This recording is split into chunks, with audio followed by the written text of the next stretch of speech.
Hey, welcome everyone. Welcome. Thank you for showing up tonight. We have an interesting show to go over. We're going to do the mechanics survival guide, how to deal with all these customer states, these warranties, if you get a comeback, just how you should deal with it and not beat yourself up over it and still come out on top at the end of the week and get some hours. We already got a good showing right now. Oh, how many people we got here? Ah, I lost my ticker right there. 5 people watching. Fantastic. Thank you for showing up. We got Canadian Diesel here. Oh, you just put the E1.4.4 full snap on impact screwdriver to the test on a 4.5 inch long lag bolt. You were shot. Yeah, what the hell is an E1.4.4? Oh, there it is. 14.4. Ah, nice. See, I'm glad it worked out for you. I'm still rocking some like 10-year-old Milwaukee's from the M12 days. They don't have as much power as these new M12 Milwaukee's, but they won't die and they work. And when they don't work, I just get the old pneumatic impacts out. I I fluctuate between going full cordless and thing just going back to air. I don't know why. Like sometimes I just need to have a ratchet scream in my ears every once in a while to remind me what a miserable life I signed up for.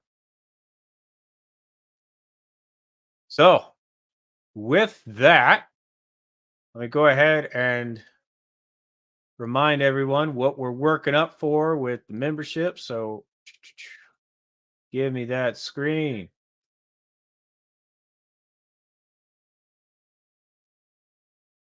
Bam, right there. Big old mechanic tool set. We hit 1,000 members. That is going to go right into the raffle as soon as we hit 1,000. I'll announce it so everybody has plenty of time to show up and they get a chance to win it. And this is going to be a complete set of tools with tool checkout foam. We got plastic carts, plastic totes that are German made. We got casters that are Swiss made. We got tools made out of Michigan. Fantastic USA tools. About the only thing in here that's made out of Taiwan is going to be those ratchets and sockets, but they're pretty damn good. And I do like this company's warranty routine because you just fill out the card, you take a picture of the tool, and it's done. You get confirmation that you asked for warranty, unlike Sonix. If you didn't see my last short, I asked Sonix to try and warranty out one of my flare nuts wrenches, and they've pretty much ghosted me. I sent them 3 claims, and I got nothing. So I guess I'm kicking rocks. I'm officially off the Sonix tool wagon. I'm not buying from them anymore. I'm not promoting their stuff, and I am just going to be punching down on them until they decide that they want to warranty that and pay attention to me. I think that's just a bunch of BS. I've had a few tool vendors out there who are already saying like, "Oh, they're the greatest thing in the world. I don't have problems with warranty on Sonix." Well, yeah, because you're a tool vendor. They're going to listen to you. I'm just a little guy who bought their tools off the Amazon marketplace. So whatever, that's how they think. They're like, we don't have to reply to this guy. So that's how I feel about them. But anyway, yeah, we got American hand tools, we got Michigan made wrenches and hex keys here. Beautiful little setup. It's going to be great for anybody who's living in confined spaces and they want to do some projects at home.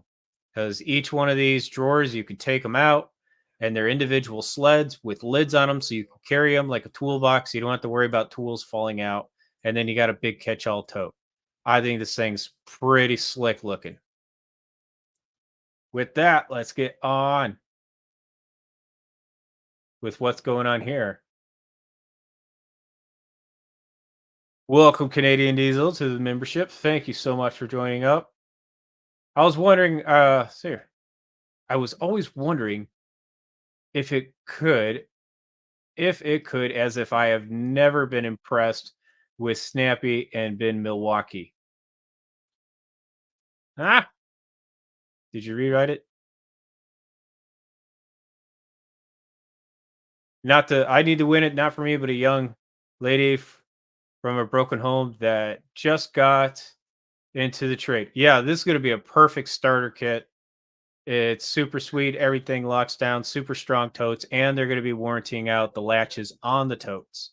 Obviously, if you get a big crack in the side of the tote, they may or may not take care of you, but they are saying that they are going to be taking care of latches, which is cool. So if you've ever had those totes where the latches just snap off because they're all worn out from being open and closed, they got spare latches, and I think that was really good thinking forward on their part. I was always wondering if I could have never impressed with Snap. Yeah, I've been good with the Milwaukees. I mean, I hate the Milwaukee Ratchets, and that's just a personal preference. I don't like the flappy paddles on them. I think they just, for me, they always seem to be catching on something. They're either hung up in something in my toolbox or they're getting caught on something in the engine bay. And I really just don't like that Milwaukee is chasing the RPMs with all their new tool lineup. They're always going speed, speed, speed, speed, speed. And if it's not speed, then they're just going full torque, and the head is like this big around on it, and I can't put it anywhere. And quite honestly, I just need something that's easy to use one handed and just works consistently and doesn't have batteries that rattle out because the battery tanks are shot. So I haven't invested in Milwaukee ratchets in 10 years. I bought the initial lineup of the 3/8 and the quarter inch, and they've been doing very well. I've kept them super clean, and I only use them for interior work because they're like this big. That's mainly what I'm using for is interior work. Big engine bay work, I'm just going with my air ratchets. I did invest into the Mac Tools uh, version one of their cordless ratchets, the ones that were brushed. I really do like them. I've had them for 10 years and they still have the OG batteries on them. They're charging up and they're working great. And don't see a reason to get rid of them. I tried to upgrade to the new DeWalt's and they didn't last 3 months with me. I just told it I had so many complaints with the tool guy that he just straight up just said, like, I'm gonna give you 90 cents on the dollar for trade because obviously these aren't working out for you. I had problems with the switches, I had problems with the mechanisms. The DeWalt people were saying that's just how they are now. It's because they went to the brushless design. The the trigger, it just doesn't have that nice float in it where you can just walk something in. It's got like 3 or 4 steps in it. So you're either low, medium, or high. And I didn't really like the way that they addressed that because there's other zippy guns out there that have more steps in the trigger. So why did they screw us over on the ratchet? And that was one of the reasons that I was having a problem with it because sometimes when I hold it at a weird angle, like I'm not squeezing the trigger all the way, and the oh no, no, do not, don't do that to me.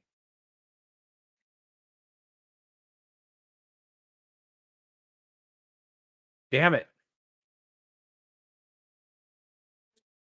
damn it all to hell. I gotta remember not to do that damn thumbs up thing.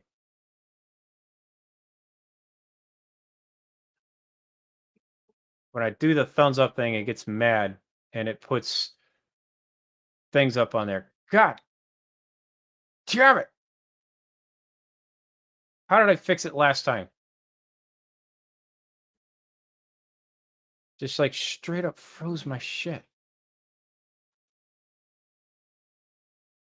And I'm gonna like just cycle the camera over. Maybe that did it.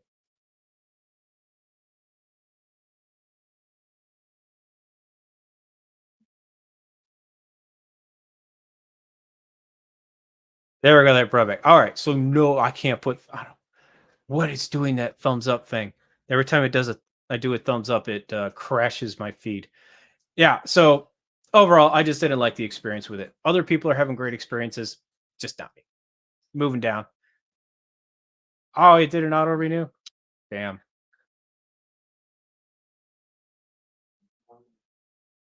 Oh yeah, you need to win that. Yeah, feeds coming in. For construction, I've always been Milwaukee and Festool, but only had the Snappy dude, and it worked. I will get Snappy one thing: their ratchets are nice, and I love. I do too. Um, yeah, I got some wrenches from the Horrible Freight, and I got some wrenches from Tecton, and none of them feel as balanced and as comfortable as the Snap-on ones. So when I have to do a lot of uh, close quarter work where you're just kind of flicking your fingers, trying to hold the head end of the ratchet and do something and manipulate your area around, I go for my Snap-on. I like using my lower tier wrenches for doing all the basic services because I don't care if they get all oily and beat up, draining fluids, doing brakes. That's what I mainly use them for. But yeah, my other snappy ones, I like them. I like them. What's up, Sergio? Thanks for coming on today. You survived the rapture. Long weekend. Everyone had a long week. This humidity here in Texas just kicked our butts. Snap-on power tools are too expensive. Yes, they are. Yes, they are. I will let people punch down on Snap-on power tools all day, unless you're just a fan of their uh, 3/8 pistol, the one that runs on the 14-4 battery, because it has the two-way toggle switch where you can go forward and reverse without having to hit a button on the side of the tool. Some people just like that, and I'll offer that one to them. I like the Snap-on cordless ratchets. They're good. I think they came out with like too many different varieties of them, so it's kind of confusing when you're shopping for them. But I mean, their batteries are stout and their batteries are stable. I know people that are still using 10-year-old batteries and they work like day one.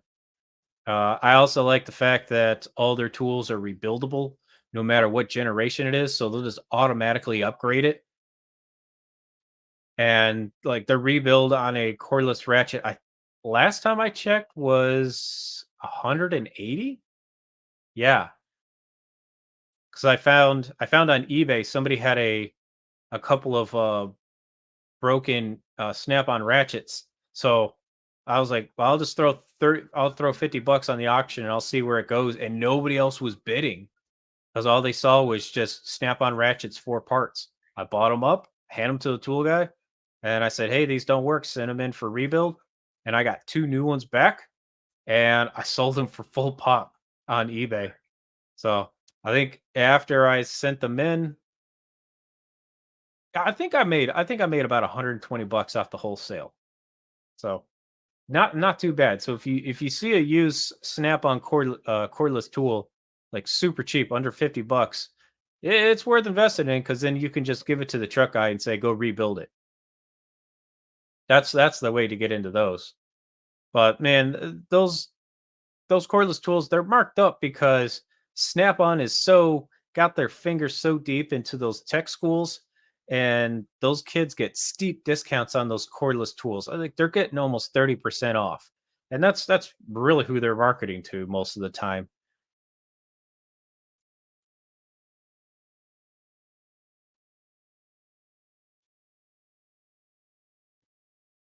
Of course, I know transfer pump looks cool. I saw that and I was like, holy crap. I saw him like trying to demonstrate that. And I was like, dude, that is a hell of a unitasker tool. That tool has one job. Let's see if this. I got to show everybody what this is. What is it? Snap-on cordless.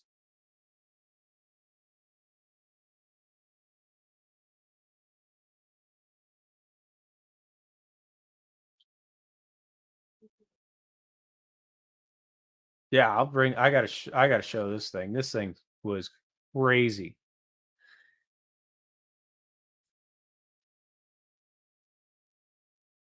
Yeah, right here. It runs on a 14-4 battery. You got an Indy, you got an Audi.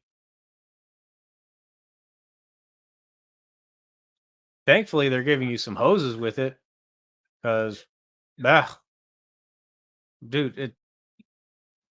No, I mean, I see that thing and I just go, no, no way, man. That is a tool that has one job, and you could go out and you could just buy one of these that hooks up to a car battery for like $30, and it does the same thing. No way. I don't see it. That thing is such a unitasker, and I don't like it. I don't like unitaskers in my toolbox. Everything has to do something else, even if it means it's a hammer. Like I got a pair of pliers, I'll use it as a damn hammer. Like that's great. It justifies the purchase. No way. Look at this. 12-volt.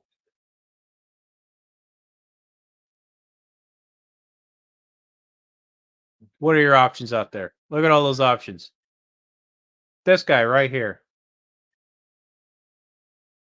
I used this dumb thing for years until I burned one up. I must have done at least 300 jobs just sucking oil out of engines, putting oil into differentials. It worked great. I made my own little fluid transfer cart out of 3 of these. I bolted them to the side of a cheap little roll cart, so each one had its own fluid. I had a gear oil one, I had a transmission fluid one, and then I have another one that would suck out waste fluid. It was the coolest thing in the world. It ran off of a car battery that was supposed to be recycled, but no.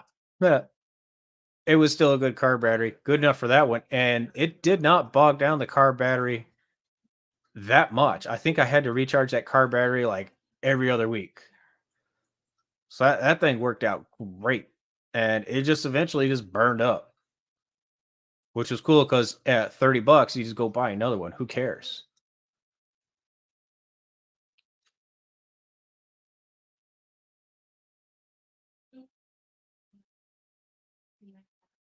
Let's catch up. Where do we lose?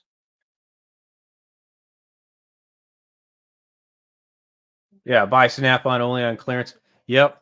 And about the only time that I'll get a hand tool from them is when it's like an initial launch of a tool, and that's when they're stupid cheap because they're just trying to flood the market. For instance, they had their long reach 3/8 that was I think it was like a 20-inch long 3/8 ratchet, and it was a redesigned one. So they were hawking them for like 120 at the time, and now they're 220. It's ridiculous. I'm like, that's half-inch ratchet territory. So you when you see new stuff come out like that, the drivers are usually sitting on 200 of them, and that's when they're selling the cheapest, and you'll never see them that cheap again. I love that pump, but I got mine. Holy crap! You got one for 350. Good deal. See, 350, I can respect it. I could respect that for 350 because I bet you they put a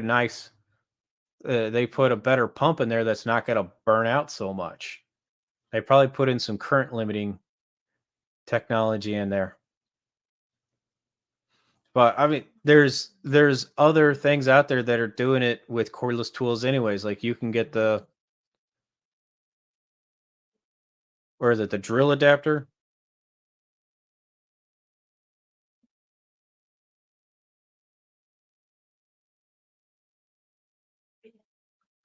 This guy right here.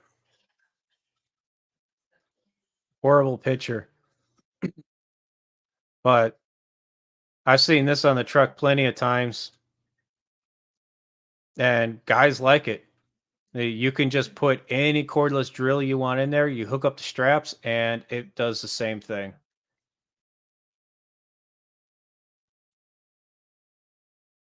And there's actually no motor in there to burn up. I mean, it's just your drill, and an 18-volt drill is you got to work that thing all day. Hey, what's up, Supra? I haven't seen you in a while. 500, not 800. Yeah, dude, that price is ridiculous. Save that money. I heard you guys were auctioning on Fluffy's channels last night for somebody's repo tools. I caught the tailwind of that. That was hilarious. I could just buy the pump on Amazon for less and use a Milwaukee fat. Yeah, exactly. And I know I always see this squirrely little Amazon. I always see this squirrely little Amazon one pop up like for 50 bucks and there here and there. There's knockoff versions of it out there. I really don't know who's the original creator of it. That's going to be a CP question.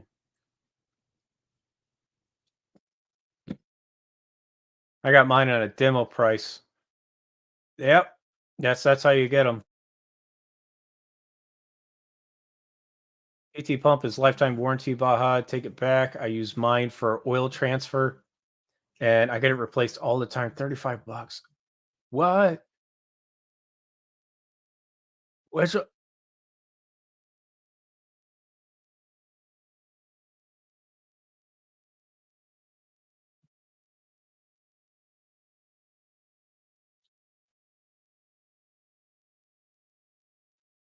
what this chintzy little one from Northern Tools?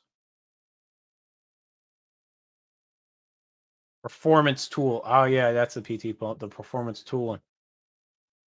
I didn't know it was lifetime warranty.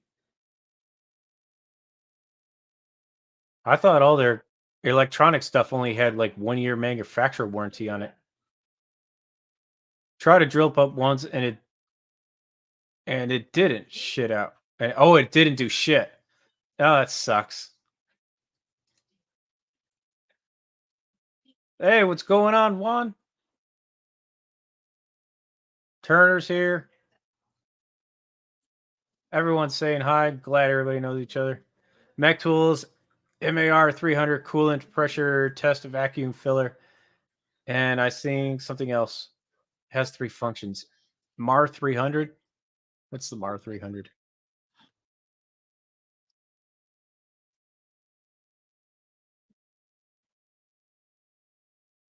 That's a TikTok video. Give me an image.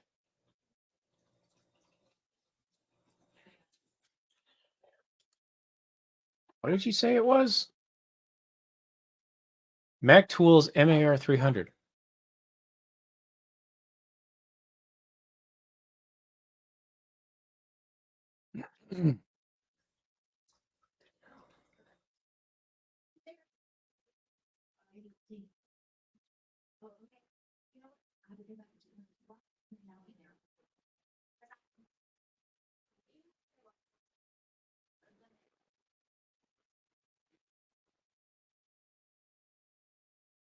Yeah, all I got is this little TikTok thing right here.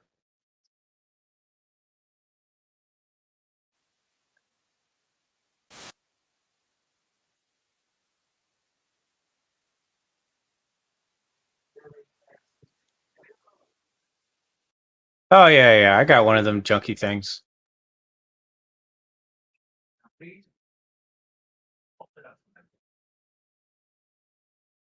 Yeah, it's I do like that version because I do like the hard fittings that go to the coolant neck. I'm not a big fan of that one size fits most fitting.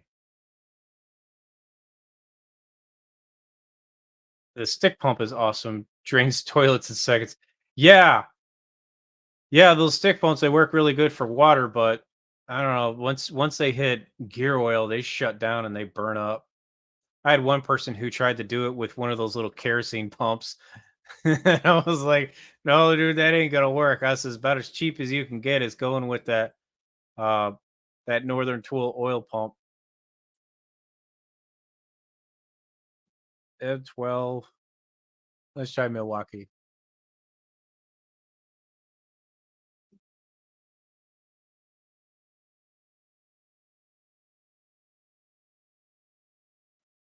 They got this thing, but I don't know if it's rated for petroleum. It just says it's a transfer pump. And these things are usually rated for. I don't think petroleum would do well in it. I think it's just some sort of like water pump.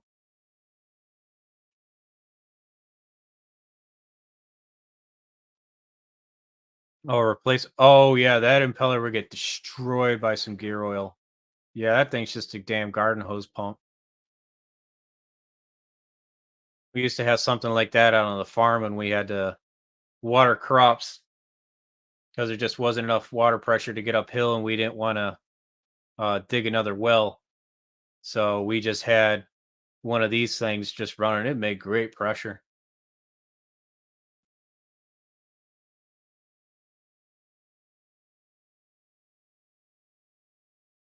Well, you guys are saying there's an M12 version of it.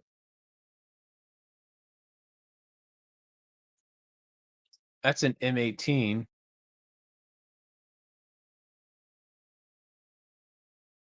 Let's just try M12 pump. Oh, this thing.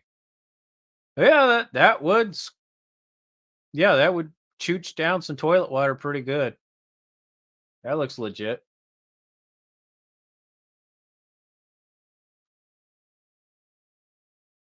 Paul P, good to have you here. We're getting started here. Everyone knows each other. And I think I'll throw some messages out and see if we get people coming on, and we'll start going through our survival guide here. I gotta get on.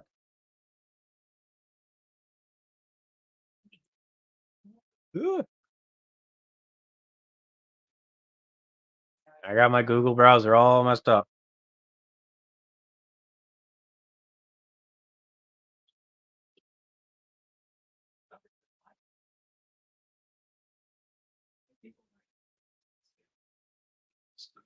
So yeah, so just to kind of start out with how to just be a survivalist at the shop and not get overwhelmed and bogged down. I think the first thing is just know how to do a good multi-point on a vehicle, regardless of what your customer concern is know how to do a multi-point very well and take the time to do it very well. Everything from your cabin filters to your engine filters to just getting a nice flashlight and looking through the engine bay, looking for rat nests. I still can't believe how many people are still using the flashlights on their cell phones to look under cars. I mean, like, I know your cell phone has a flashlight, guys, but no, no, get yourself a nice bright light so you can really see what's going on. I've had people just miss the big obvious things, blown out bushings, ball joints, and they're like, "Yeah, and they tell me like, Joe, I can't figure out this squeak or this rattle," and then I just show up with a regular flashlight. And I'm like, you didn't see this? You didn't see that? No. Where's your flashlight?" And then he just pulls out a cell phone. I'm like, smack you. Like, go smack yourself because I don't want to get fired for smacking you.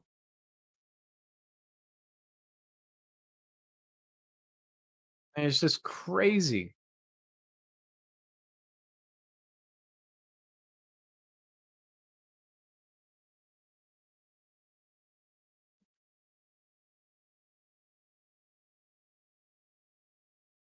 Trying to find everyone's email. I thought I had them saved up.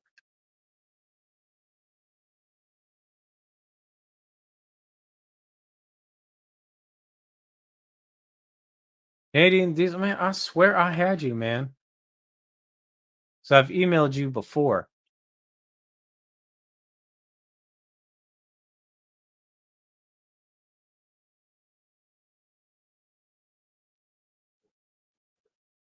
But yeah, I guess it's sometimes all you got is a cell phone light. All you got is a cell phone light.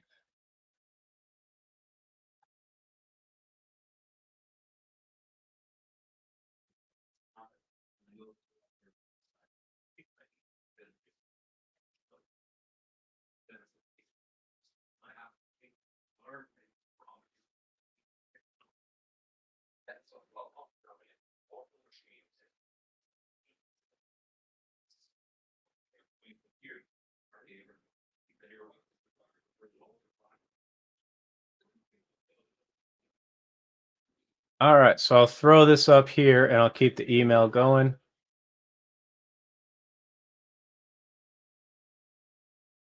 No, don't add it. Wait a minute.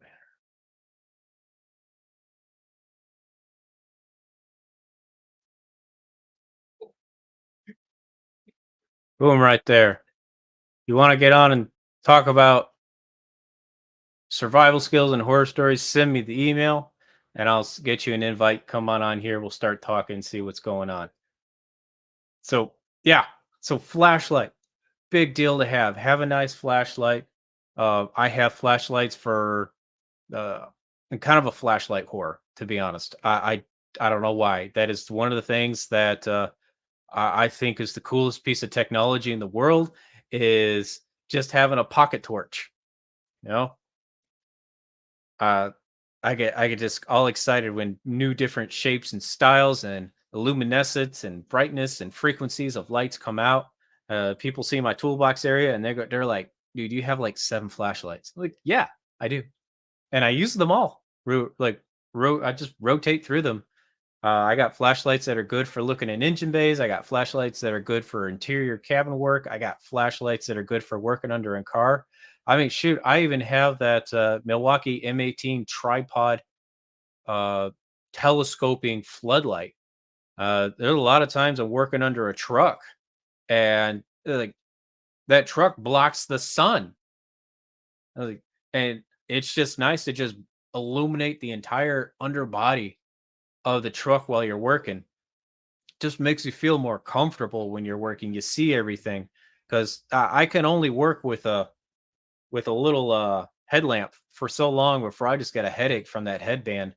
Or if it's just really sweaty and then that headband's already full of dirt and sweat and it runs into your eyes, it just kills the motivation. So yeah, I'll just turn on all the floodlights and I'll start working. Same thing when I'm working on engines, I'll bust out the floodlight so that way I can see all the dirt and the grime that's in there. So lights, yeah, I can't beat that up enough. Uh, another good thing to deal with is just if you don't understand what a line is on a work order or what a customer is saying, go ahead and get clarification. You don't I mean, you're gonna throw a hissy fit. I get it. I have them too, but I've trained myself to be a lot more calm and understanding that this work order system, when you're working with an advisor, can be a garbage in, garbage out scenario. The advisor got fed garbage information, so they're just going to translate the garbage information.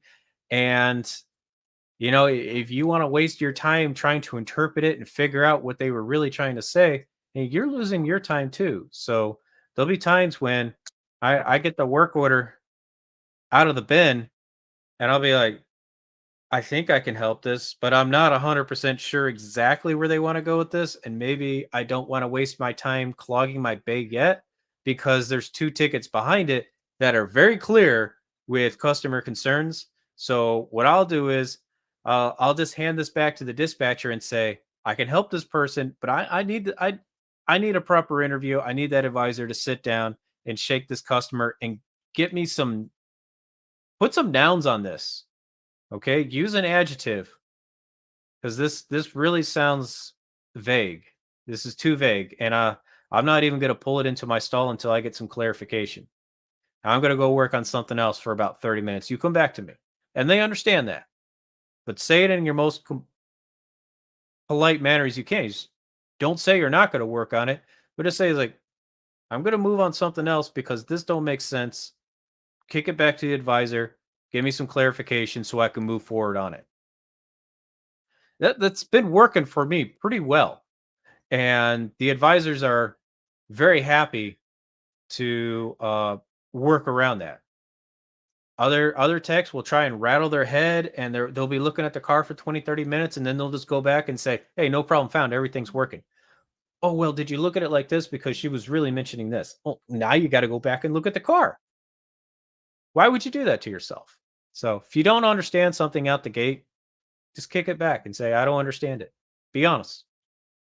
Ask them for an ask them to reattack it with the customer. And a shop that's set up properly with a training program. This is not the punch down on shops that aren't doing this, okay? I'm not punching down on these shops that don't do it because some shops don't know that they need this technique. They just assume that the most skilled advisor is going to take care of the other advisors like a mother hen, and that's not fair. But worksheets, okay? Worksheets. You can make a noise worksheet, kind of like how you go to the doctor's office and they got that human being like with their hands pointed out, and the doctor's like, or the nurse is asking you, like, can you circle where you feel the pain? Can you tell me what you did last in the last couple of weeks? We've had to make those worksheets. The techs and I sat down with the manager and we hammered out a couple of noise worksheets. We hammered out a couple of drivability worksheets. And we told the manager, we said, like, if we kick a ticket back, we would like this worksheet to be utilized for clarification so that the interview can be done correctly. And that's gonna help us get these cars out faster. And he took that with a grain of salt and went to the advisors, and the advisors were actually very grateful that we made that for them. So that's one thing that you should do is try to find a middle ground. Sometimes just dumping it 100% back on the advisor is not going to have the best working relationship with that person. And yeah, you just always got to help with the solution. Always try and help with a solution. You don't have to be 100% of this. You don't have to be 100% involved with the solution, but you can be there in a supportive role. Maybe give them suggested questions to ask. The worst situation that you can get trapped in is, can you talk to the customer? That is the worst thing that an advisor can do, is ask the technician to go talk to the customer. That's a head shake. No, no. And if it comes down to that, if the mechanic or the technician is the only one that can get a straight answer or a proper interview out of a customer, you need to be holding that advisor's hand. Be like, come with me so you can learn from this. So if you're the advisor and you need to get the mechanic and the customer to talk to each other, coordinate that all together. And you, as the advisor, need to be the moderator there to make sure that the situation's controlled, because us mechanics, we're not trained in customer service skills too well. We speak a little too blunt because we're jacked up on fucking caffeine all the time, trying to get these cars pumped out fast. So we might be a little quick with a response. So make sure you're paying attention, make sure you're writing down the customer's notes and helping with the dialogue of the situation. Keep a timer on the situation. If this thing's going over a couple of minutes, if if the mechanic's still asking questions and giving suggestions, then you'll have to disengage the mechanic from the situation and let them know. Be like, hey, I need you back in the shop. Be like, customer, it really sounds like we need to spend more time uh, going over this. This might be something that we can attack immediately right now. Are you okay giving us a couple more hours? Get the mechanic out of there, get him back in the garage, because the last thing you want that mechanic doing is holding that conversation over your head like, oh, I had to help you. No, it's like, you got his 2 minutes and then cut him off. That that should be like the ultimate goal, is get him in for 2 minutes, keep tabs on the conversation, what's going on, make sure nobody gets cross with each other, because it's happened. I've done it. Okay. I've let a customer get cross with me and I went cross back. And it was a crisscross fire. And guess who was the one who got burned? The mechanic. All right. So I kind of lost I lost some points in that conversation. And all the customer had to do was just be like, ha ha ha, like, I got the mechanic in trouble because he's a shithead. And I look like a shithead. So that's why you want to be moderating that conversation. See if Fluffy's up there.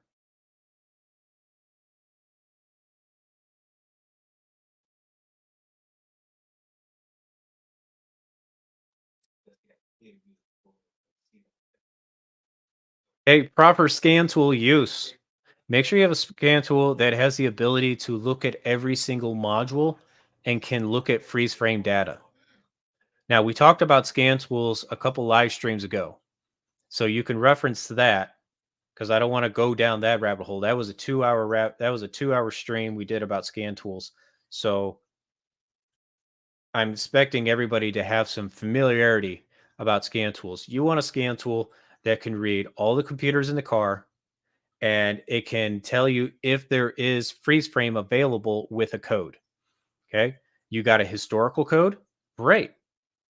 See if that historical code matches up with the trip counter of the car because all these computers, most of them that have come out in the last 10 years, are really good about doing this. I'm not going to talk for 20-year-old cars, but in the last 10 years, I've noticed that when these codes get set, they get set with a trip count. And then you can go in to the ECM, the engine control module, and you can look at its information on the global side and you can see what the trip count is on it. And the trip count is the key cycles of the vehicle. So you can see how far off that historical code was. You know, if it's within the range of 100 key cycles, that's worth using. Okay, that's good to note because there's a lot of times customers come in and they're always complaining about the check engine light coming on, but is the check engine light on when it's at the shop? No, it's not. And you don't want to waste your time with an intermittent concern. That's just the truth. All right. If a customer comes in, they say check engine light's on. As soon as you bring it into your stalling, you say, hey, this light's not on. You need to put that in your report right away. The light's not on. I'm going to do an all scan. We got some historical codes. The most recent historical codes within the last 100 key cycles are these two things. Now we can go down this diagnostic path and we can look at it and I can charge you $189 or we can rely on a visual inspection and clear everything out. Like, what do you want to do, Mr. Customer, Mrs. Customer? Let your advisor handle that. And advisors know how to handle that conversation too. Be very clear. That should be something that should be handled during the initial interview with the customer. You're on the service drive, you're interviewing them. They say the light's on, go look at that light. Okay? Because there's a lot of times customer thinks that there's a check engine light on, and guess what it is? It's a tire light. Because tire lights are amber, engine lights are amber, and they just get the color in their head. So that's a really good tactic to not have your mechanics chasing down a purple dragon, all right, going down rabbit holes. Because as soon as that ticket's written up and as soon as that customer sits in the lobby, they think you're going to do something and you're going to figure something out. So just like a nurse, when you go to the clinic, okay, just like when you go to the clinic, the first person you meet is the nurse. That's the service advisor. They do an interview, they do a worksheet, they verify that whatever pain or symptom is there. Okay, they take your blood pressure, they take your temperature, they put all into a report, and then it gets put into a folder, and then the doctor looks at it before they even talk to you. The doctor's already kind of going over everything. If he sees something that maybe needs to be questioned before he goes in and talks to the person, they kick it back to the nurse. And the nurse comes back and they just run another test. They're not going to say, hey, the doctor wanted to know this and know that. No, they'll just be like, oh, we have a couple more things we want to ask you. Okay.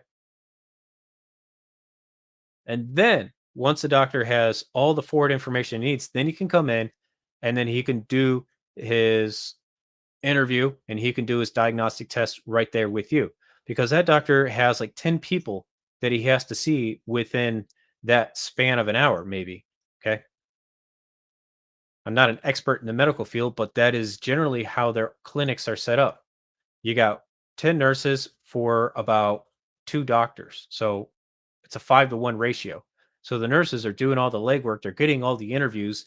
They're taking all the readings and the vitals of the humans, and they're putting that into a report so the doctor can go through it all, and then he can spend that 5 minutes with the person and go to the next person and go to the next person.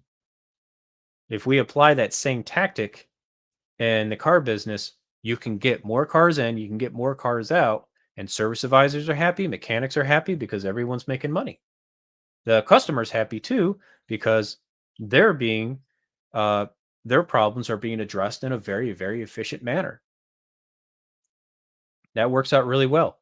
Another good survival guide strategy, and this is what I need from the service advisors to do. If a customer has a 10:30 appointment and they show up at 11, you have to be very clear and forward with them. Let them know we can see you. Okay. Let them know that's like, we're not going to shoo you away, but remind them, hey, we had you scheduled for here.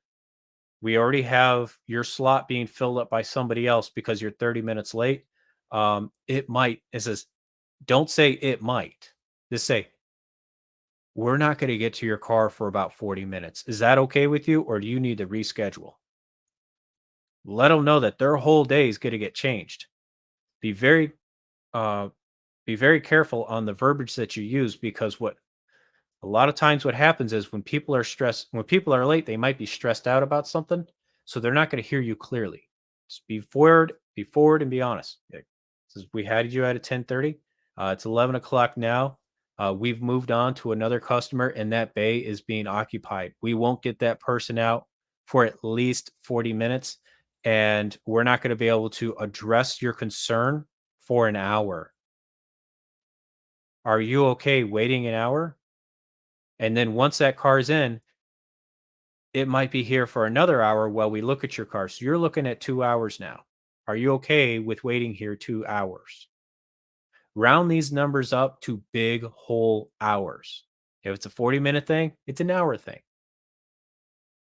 The best way to talk in time frame to a person is to let me make sure I say it right. It's under promise and over deliver. You tell someone it's going to be an hour, you get it done in 30 minutes. You look like a hero. Okay. You can make up whatever BS white lie you want to the customer and just say, like, like, we made really good headway. We had a free mechanic, so we were able to double up on the job and knock it out in 30 minutes. Makes the person happy. All right. Makes them feel like they lucked out. It's not what happened in the back shop. I guarantee that. No. That mechanic probably just double dutied on some vehicles, because it happens all the time to the mechanics in the back shop. Customer shows up late, they got a concern, they got a check engine light on, and that guy is running a tune up now. So what does he do? He's going to go throw his he's got to go double park a car behind a stall. He's got to throw the laptop on, get a scan, and then as he's wrenching, he's going to be waiting for that scan to complete. He's done with one spark plug, goes and checks the car and goes, all right, we got a couple of current codes. Let's see what they are in the computer. Drink, refill his coffee there. This is iced coffee, not Guinness. All right. So he'll use that time to take his little caffeine break, look at the computer, and say, "Yeah, we have a couple scenarios that we can run on this car." And he'll throw it at the advisor and say, "Like, I can't get a for sure thing on this, but uh, we're looking at these two scenarios right here for for this concern. So we're gonna need more time to pin it down." So at least then that customer gets an update. They could still tell me, like, "Hey, we're still gonna use this full 2 hours, sir, but, we took a quick look at it. What do you wanna do?" If the person says, if you ever get a customer that just says, "Just clear the code, I wanna get out of here," let them know. You really wanna get that in writing. Put it on the work order. Do not handwrite it on the work order. You wanna make another line that says, "Customer customer asked us to clear all the codes in the vehicle," and make sure that there is written into the body of that printed report so the customer understands that when codes are cleared out of a vehicle, clearing codes is not a repair. There are sometimes, like very few percentages, codes get set for batteries that are failing. We can explain those. But if a customer comes in and they got O2 sensor problems and they don't want to stick around for diagnostics and they just say, just clear it so I can get back on the road, you have to let them know that, hey, we clear this and then you come back and you want us to diagnose it and that code hasn't set again, we can't help you. No one can help you. All right. So like the crime scene has been contaminated. All right. You're throwing bleach on the crime scene. So we're not going to be able to help you until that murder code comes back. And that murder code could show up in 2 minutes, 2 weeks, 2 years. I don't know. I've had people clear P0420 codes and come back 3 months later when they finally come back on.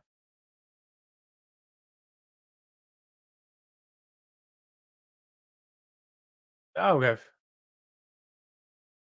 Been working at Honda for almost 2 weeks. Monday makes 2 weeks. I am full on in advisor training mode. Good for you. You there's always bad blood between mechanics and advisors, but as I've kind of matured into the trade, I've learned that the advisors have it just as hard. Like they really do. Like people's words are brutal. People's words are fucking brutal. And you have to sit there and take it. If somebody's mad because a repair's taking too long, it's your job to make them calm. If somebody shows up late and they still want their car repaired in the same amount of time that they thought they would get it done, it's your job to explain it and give them a come to Jesus moment. If a car is a comeback, it's your job to save the face of the company. Okay? I don't know how many times I've heard, I don't ever want that mechanic working on my car again. Well, guess who's getting the comeback? That guy. The guy that worked on your car last 99% of the time, it's going to go back to the same person. All right? Unless there's a foreman involved, which I haven't seen a lot of foremans lately. Shops are kind of like dismissing the whole idea of the foreman for some reason. But yeah, you got to save face for everything. If you got to buy a technician more time, that's your job, keeping everything up to date. And that can be exhausting. Answering questions to somebody who is halfway intelligent about vehicles, that can be very mentally stressful. It's it's kind of like trying to cram for an exam that you didn't study for, and you kind of have like a half answer for everything. That's the best way I can describe that feeling. Is if I kind of screwed off on a semester of school and then all of a sudden I'm like, there's an exam tomorrow. And then you try and study 20 chapters in 2 days. There's only so much Adderall and Mountain Dew that you can consume before your brain just shuts down. Checking for an email, sir.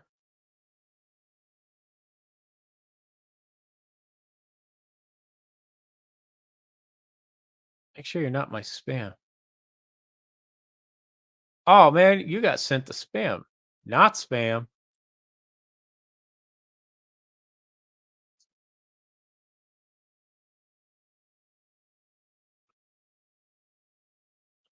There we go. Link away, sir. All right, make sure nobody else is sitting in spam.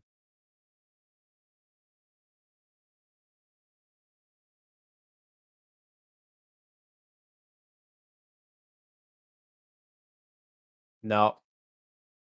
All right, cool. Can't wait to see you here. Get your input on this.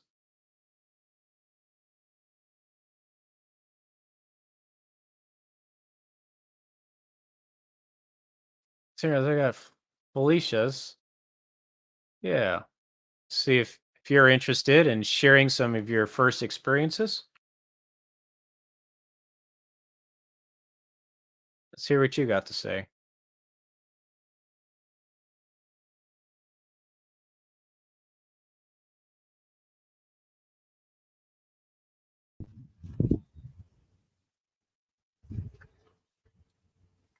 Boom, there he is. Well, hello. Out in the middle of nowhere, sir, like always.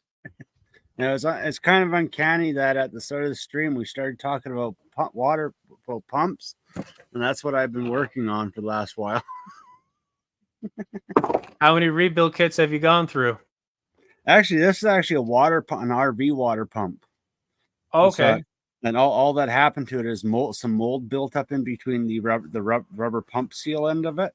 So they're basically cleaning it all up and getting all the oxidization out of it and put it back together, and she should work fine. So. Yeah, I lived the single wide life, so it was very seasonal for us. Every 6 months, we'd run about 5 gallons of just white vinegar through everything. Yeah.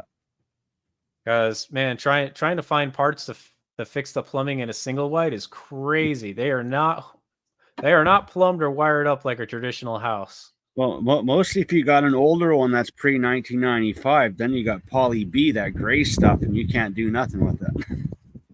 So. Yeah, so I felt real bad for one person because their water heater froze, and just they were getting an extravagant bill of about $3,500. Ooh. And I was trying to explain to the person, I says, yeah, that's because you don't have any room for a traditional garage space water heater. Yeah. And those little single wide water heaters, they have all their proprietary fittings because they're jerks. Yeah. And I says they're pretty much just overhauling RV stuff and putting it in there.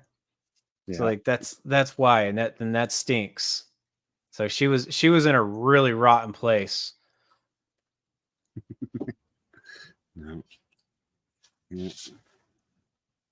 So what do you got? You got some survival skills for these people? My first survival skill, PPE. That's a good one. Yeah. When you go into a job, make sure you got appropriate PPE. Make sure you have it on yourself.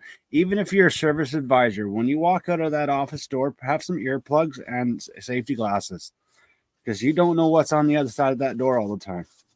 Oh yeah, I had a couple months ago. We had a service advisor just bust ass because they're just wearing regular street sneakers, and they walk right into the garage and they hit. It was an oil spill that was cleaned up, but it's the residue is still there, and those sneakers, the legs went right out from underneath them, bumped his head on the floor. We thought we were gonna have to take him to an emergency room for a concussion because that's a big slab of concrete. He's a big dude. So yeah, you're right. Investing in some oil slick shoes, they're not that hard to invest in. I think Red Wing shoes has very, very good deals on some casual anti-slip shoes, anti-oil slip shoes that you can get for about $90. They're specifically for just people who are temporarily walking into dangerous places, but they know that they work in offices. Oh. Like, it's kind of funny in the old days that like our Angus and some of the shops, they had those little steel-toed rubber booties that you slip your boots into. So that way, every time you walked out the office door, you put on these stupid galoshes, and people started thinking of it as a kind of like a punishment for not having their own gear. It's like, oh my god. No, I just changed boot brands, and it was for the best. And I totally regret not ever investing in Danner boots. I got fortunate enough to go to a big training convention.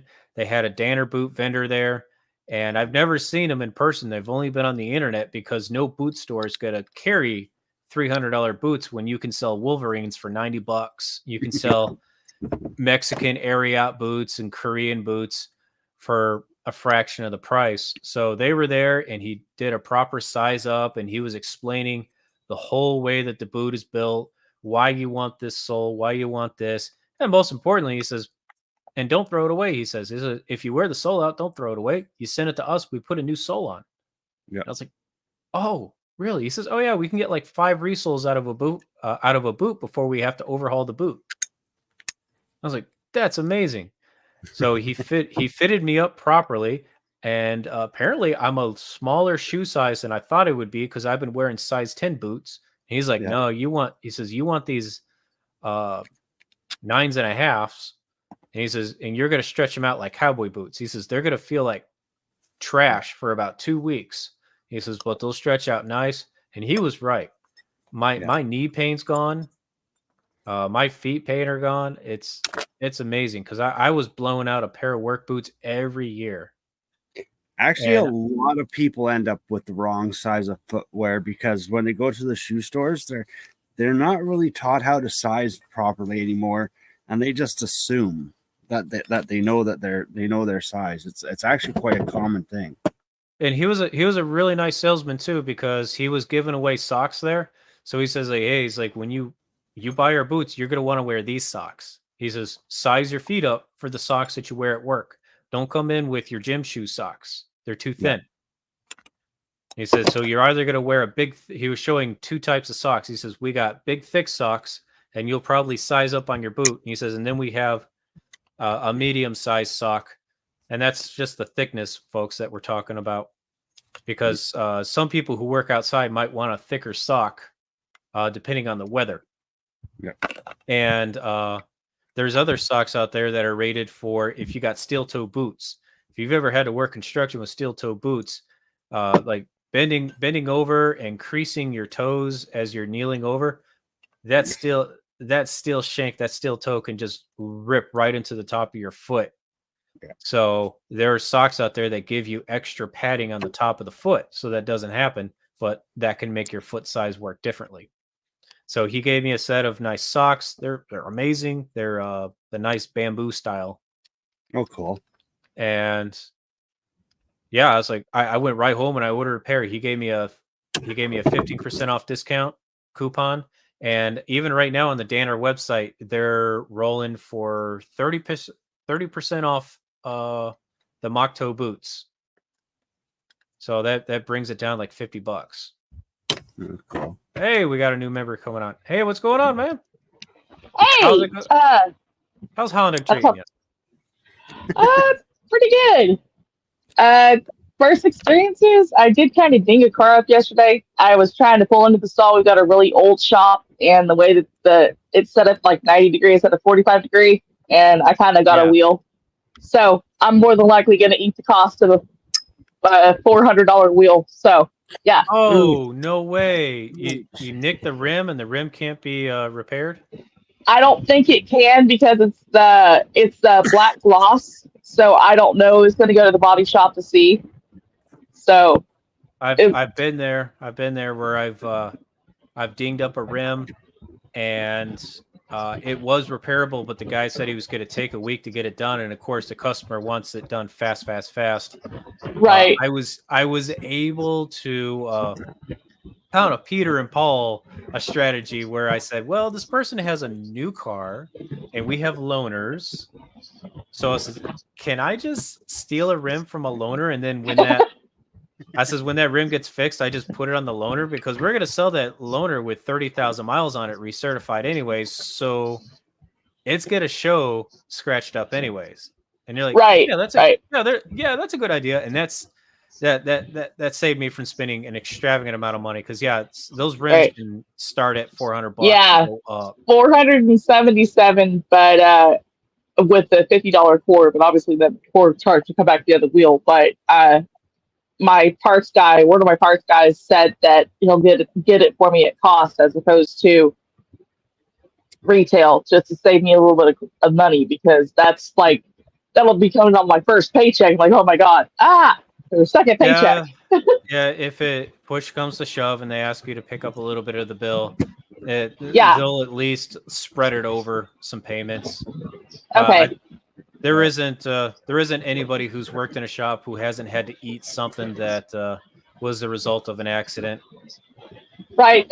They were telling me that one of our lube techs that I guess he's training for to be a line tech has been more than a few doors with setting lifts. But he's had their I think Mitch had said that he had like something like 30 or 40 doors. I'm like, okay, yeah, if he's allowing that makes me feel a little bit like, oh my God, am I going to get fired over this because I'm brand new? And it's like, no. But I realize I'm in the training period, so I'm still going to make mistakes. Yep. And for anybody else that is working in a shop and you have an accident, being forward with the accident and not trying to cover it up, and Oh, just I being was saying boss man, I made a mistake. I did this. We got to right. find a way to make it right. Just a lot of times they just want to hear sorry, and they always have a little Yeah. bit of a budget for accidents, so you might get lucky and they might let this one slide, or Right. they might say like pay for half whatever it's going to be. Right, because I was very upfront and honest. Immediately was like, I fucked up. So, but I mean, the way our shop. Go ahead. Oh, I've seen people mess up headlights and they don't say anything.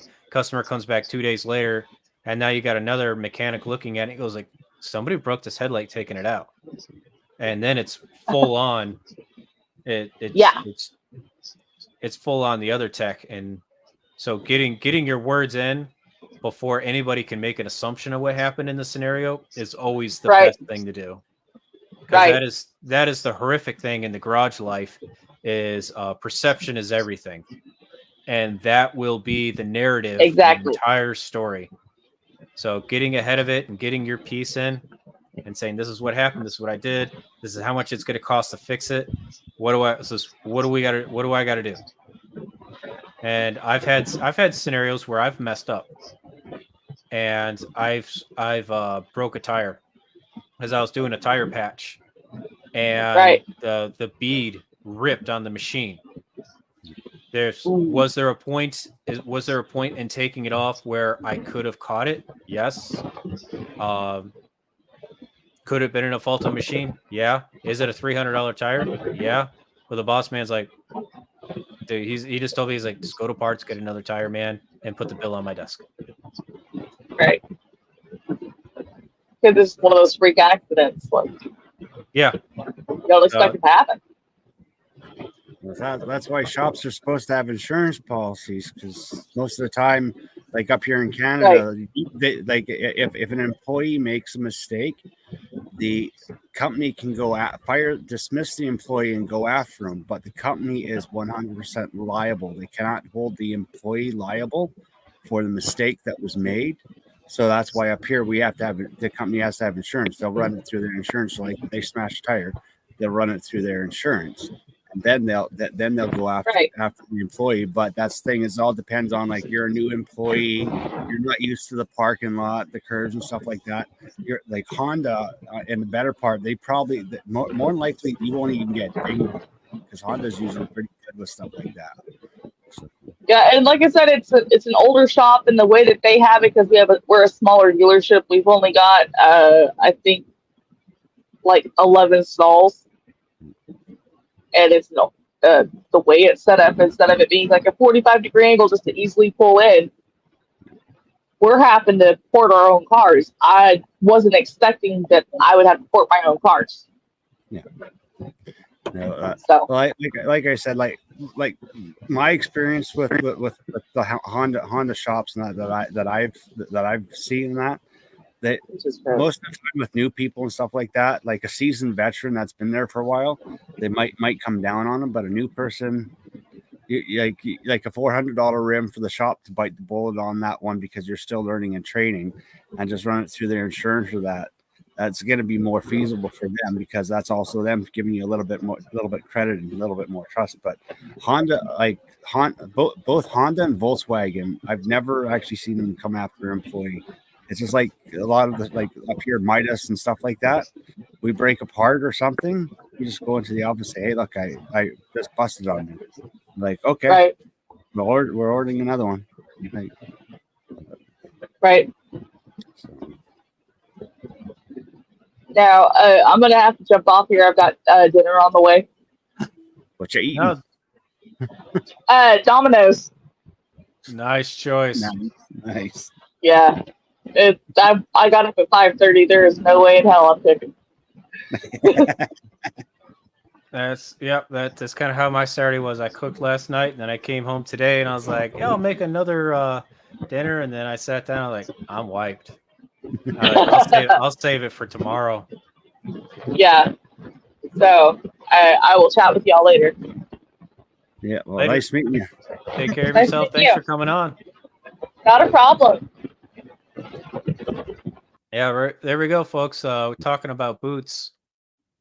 So go to the Danner website. There's no special coupon. It's right there. Sale running through 5/27. And we got 8-inch boots. We got 6-inch boots. We got slip-ons. And what am I wearing that I got talked into buying? And I am loving them.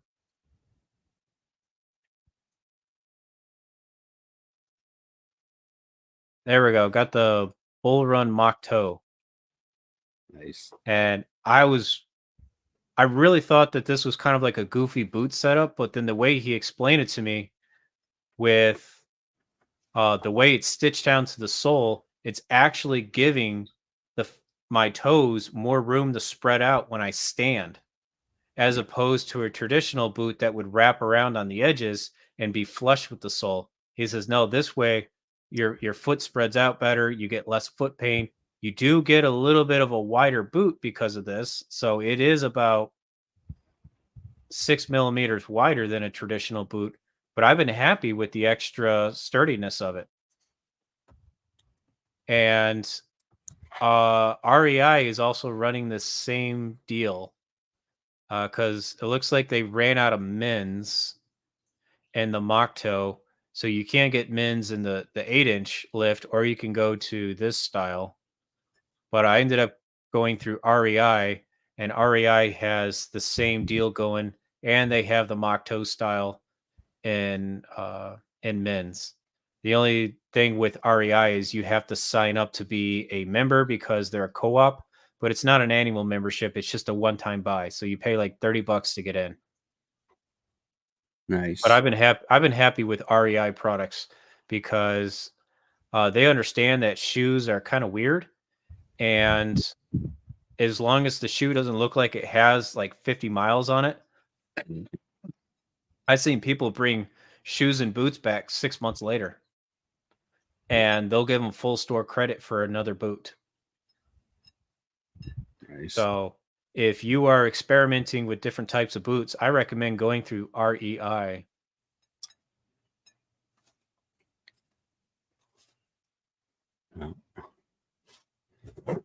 And I like how the soles are a little bit wider than the shoes. Gives you a little bit more ground and traction. Yep. And he explained to me with the whole flat sole versus having a heel. I always thought you had to have a heel on a work boot, but he was telling me, no, if you're working on concrete, you want that full flat sole. He says you only need that heel if you're going to be working on uneven terrain or ladders. And I says, I'm not. And he says, good. And you don't want a heel. Yeah, right there, folks. Look at that. 187. You can't beat that deal. That is probably the cheapest you'll ever see a Danner boot. And they're running out of sizes. So 10, 10 and a half, and 11. So my size is already sold out. They got them in black. They're in stock in black, left and right. You got a left and a right boot. Left and right? Oh, but I need a double left. I have worked with another shoe company. If you're one of those people who have really different size feet, if you go through Scarpa and La Sportiva, they're Italian companies, but they're sold through REI. You can buy a 9.5 and a 10. Nice. They will box it up for you at no extra charge. It does take a couple of weeks to come in because they have to special order it in because they don't want to bust up a set at the store.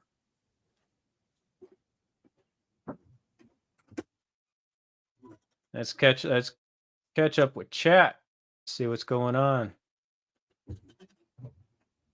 Got a lot of people in chat. All right. Crazy to make you pay for that stuff. Yeah. So yeah, you have you would think that if you have an accident where you break something, that the company would pay for it, and they do and they don't. And it really comes down to, we call it your employee punch card. You know, if your manager is really understanding and he knows you were just doing your job, it was a freak accident, everything was done with good intentions, you were doing it correctly, about 99% of the time, they're going to eat 100% of it.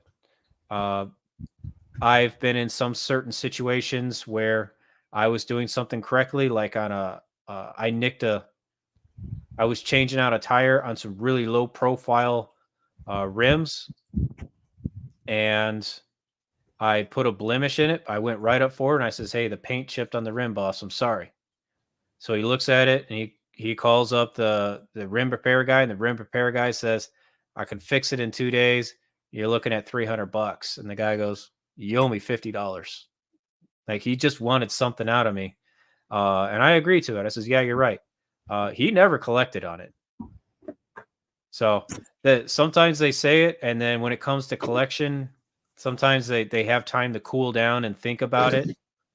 So don't argue it.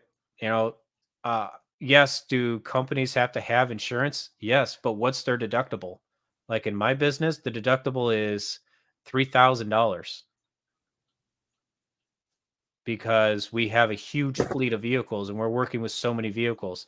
And other smaller businesses where you might have 5 or 6 employees, your deductible could be a lot smaller.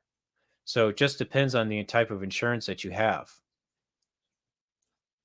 Smaller, yeah, because I've seen some other shops, they have like a $500 deductible. But we're a mega shop, and who knows how many times we've had to claim our deductible. So our insurance rate goes up. So that's why we have a high deductible, especially when hail comes in. Oh God, hail does like $250,000 worth of damage to your shop. So yeah, that's why we have such a high ass deductible. So little onesie twosie accidents, Yeah. it's got to come out of somewhere. So if you're gonna make an accident, make sure you make it within like the first week of the first quarter when the funds have been replenished. Because if it's the last week of the quarter, there's no money to pay for accidents sometimes. So be aware of those things, but always be honest with your accidents and let them know this is what you're doing. I'm not saying I'm accident prone, but I am aware that I can be clueless sometimes. Sometimes I get too much caffeine in me and I don't double check my work. So that's why I really stay away from energy drinks now. I went through that phase and I made a lot of accidents. So I am very cautious about my energy drink use. If I have, I am a cup of coffee in the morning, and then we have been making cold brew decaf, and I'll have that, and that gives me kind of the same effect. But anyhow, I actually set up one of those Ring door cams on my toolbox, and it just records me working.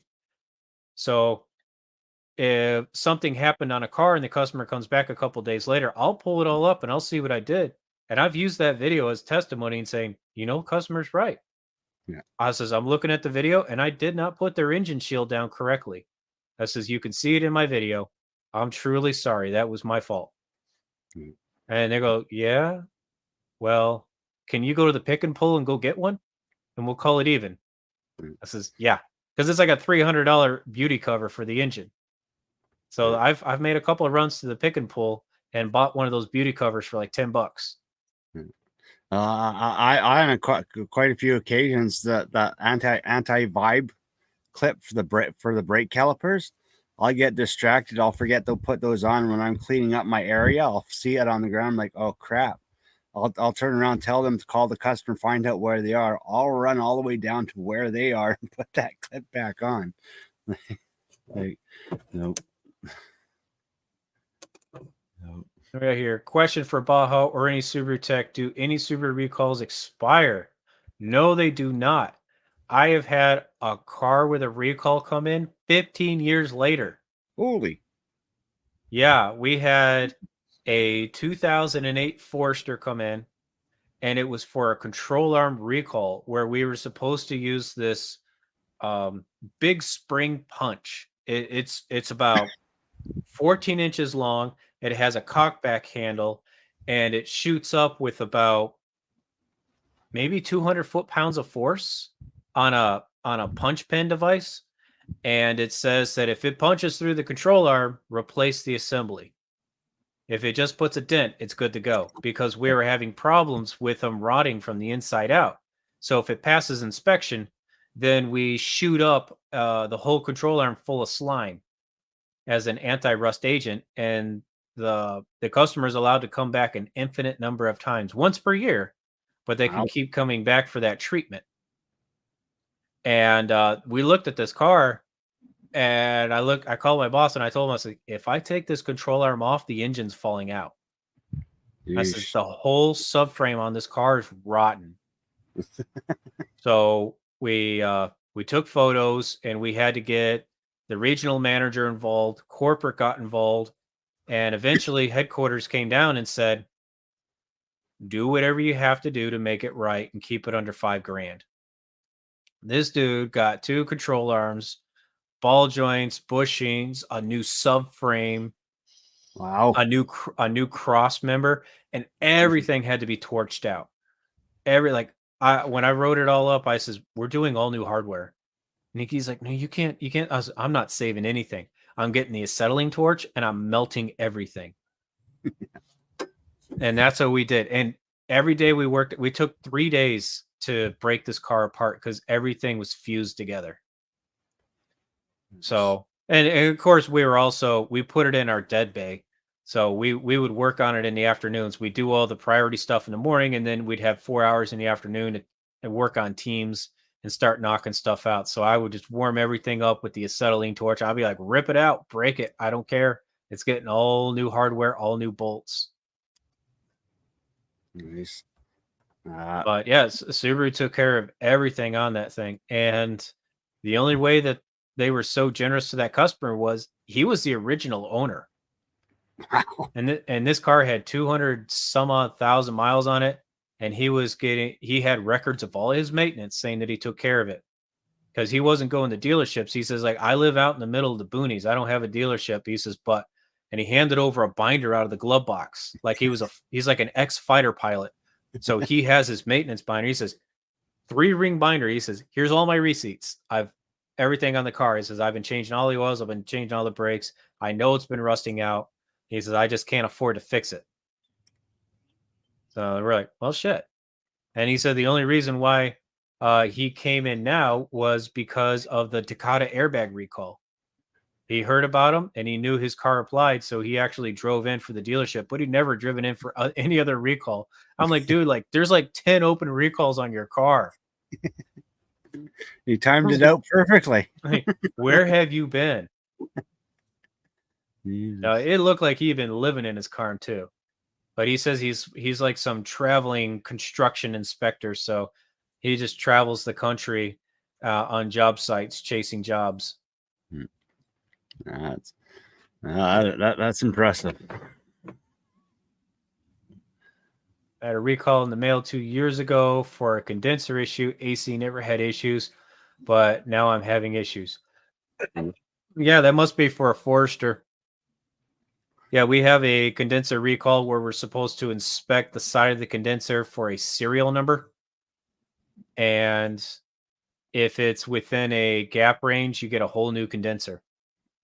But I will tell you that the O-rings on the AC system for the Forester on the compressor side are notorious for going brittle and hard, because the compressor sits on top of the engine block and it just heat soaks all day. And those O-rings, they get hard and brittle. So what I tell people is, like, just plan for it every 2 to 3 years. Plan on getting those O-rings changed out, and it costs about $200. Yeah. But you'll always get your AC system topped off. Nice. And for some of you who don't know, a really, really good service to do on your AC system, at least every 30,000 miles or every 2 years, take it to a certified AC shop where they have an AC recovery machine. Recover the AC, recover all the oil out of the system, and recharge it. That will extend the life of your compressor for the lifetime of your vehicle. The number one reason why compressors are pooping out that I see is because they're slowly running low on Freon, and that Freon is what keeps everything lubricated along with the PAG oil that's in there, of course. But if that thing's running low, that Freon helps pull heat out of the compressor. And if that compressor's sitting there overheating, it's just going to die. And if it internally fails and it shoots shrapnel into the condenser, now you need a condenser and you need a hose and maybe more. So preventative maintenance is the best maintenance on those AC systems, and it's getting hot. It really is. And I do not like those Wally World Death in a Can at all, because that Death in a Can, it has something in there called stop leak. And while that sounds beneficial, it's actually really bad for your condenser, because that stop leak could activate inside of your compressor and it could make it work harder and it could clog it up. Yeah. So don't use those DIY refill kits. And if you got a shop that says they don't need a recovery system or a recovery machine to do the job, they've done it fine by just using the power of the compressor to suck it out of these little cans, like a 1980 car, that method's done. No way. The proper way to refill an AC system is with vacuum. You want to put a good long vacuum on the system. And if you find a shop that does nothing but AC work, it's cheaper, because they have more AC machines. They have more techs that know how to work on more AC cars at a time. There's an AC shop. It's just called Auto Air and Axle in our town. And all they do is rebuild drive shafts, rebuild axles, and work on AC systems. That's all they do. They don't do anything else. No oil changes, no nothing. And like, they don't have lifts. They have one lift that's outside, but they're just working on jack stands. And those guys make a ton of money just doing those jobs. But yeah, they say the customers come in and they have 9 AC machines and they'll recover it. And before they refill it, they taught me this. They put a 1-hour vacuum on every AC system. Mandatory 1-hour vacuum. Yeah. And that makes a huge difference, getting all that moisture out of the system, because you can't get the moisture out of the system with a 10-minute vacuum. And I didn't believe it until I took my old ass car, which I was recharging every year, and it never had a leak. But I was like, man, I don't know what's going on. So I put a 1-hour vacuum on it. I was like, holy crap, it got 10 degrees colder. It just started working better. So I believed in it ever since. The bringing up recalls thing, that's something else for independent shops. Your survival guide. When you're working on a car and you do something, take a look and see if there's a recall on what it is, because sometimes you can save the customer money. You might miss out on money, but you know what? It's called doing the right thing. Because I always try to see if there's a recall on anything that I work on, and it's just called being an honest technician and an honest shop. Like if I can get something fixed by the dealership for a customer for free, I'd rather go that way. So I'm not making any money, but at least I know that next time there's something wrong with their car, they're going to come back to me. That's a great point. There have been times when I've had to tell people, I am not the person to fix this vehicle. And while I could have maybe fought through it and maybe learned how to fix that car, I said, because it was a diesel engine, I have very limited tools on diesel. I have very limited experience with diesel, but I knew a good diesel shop. And I says, I'm not going to charge you for this diag. You need to go to an expert. He's around the corner. He's going to take a little extra longer to get it done, but he's affordable and I trust him. And what did he do in return? He bought the rest of his petrol engines to our shop because he trusted us for making that decision. Other things too with recalls. If you work in the dealership realm, it is standard issue mentality to just hate recalls. Yeah. Okay. And I get that, but try to get out of that mindset and understand that recalls is a way to make a lot of money, because that is guaranteed work. It is 100% guaranteed work. No matter if the customer doesn't want anything else, you are still making money off that job. And There was a recall that came out on Subaru steering columns. We had switched up to these new collapsing steering column design, and they had a fault. They had a fault in them. So we had, I think, across the country, about 200,000 steering columns to replace.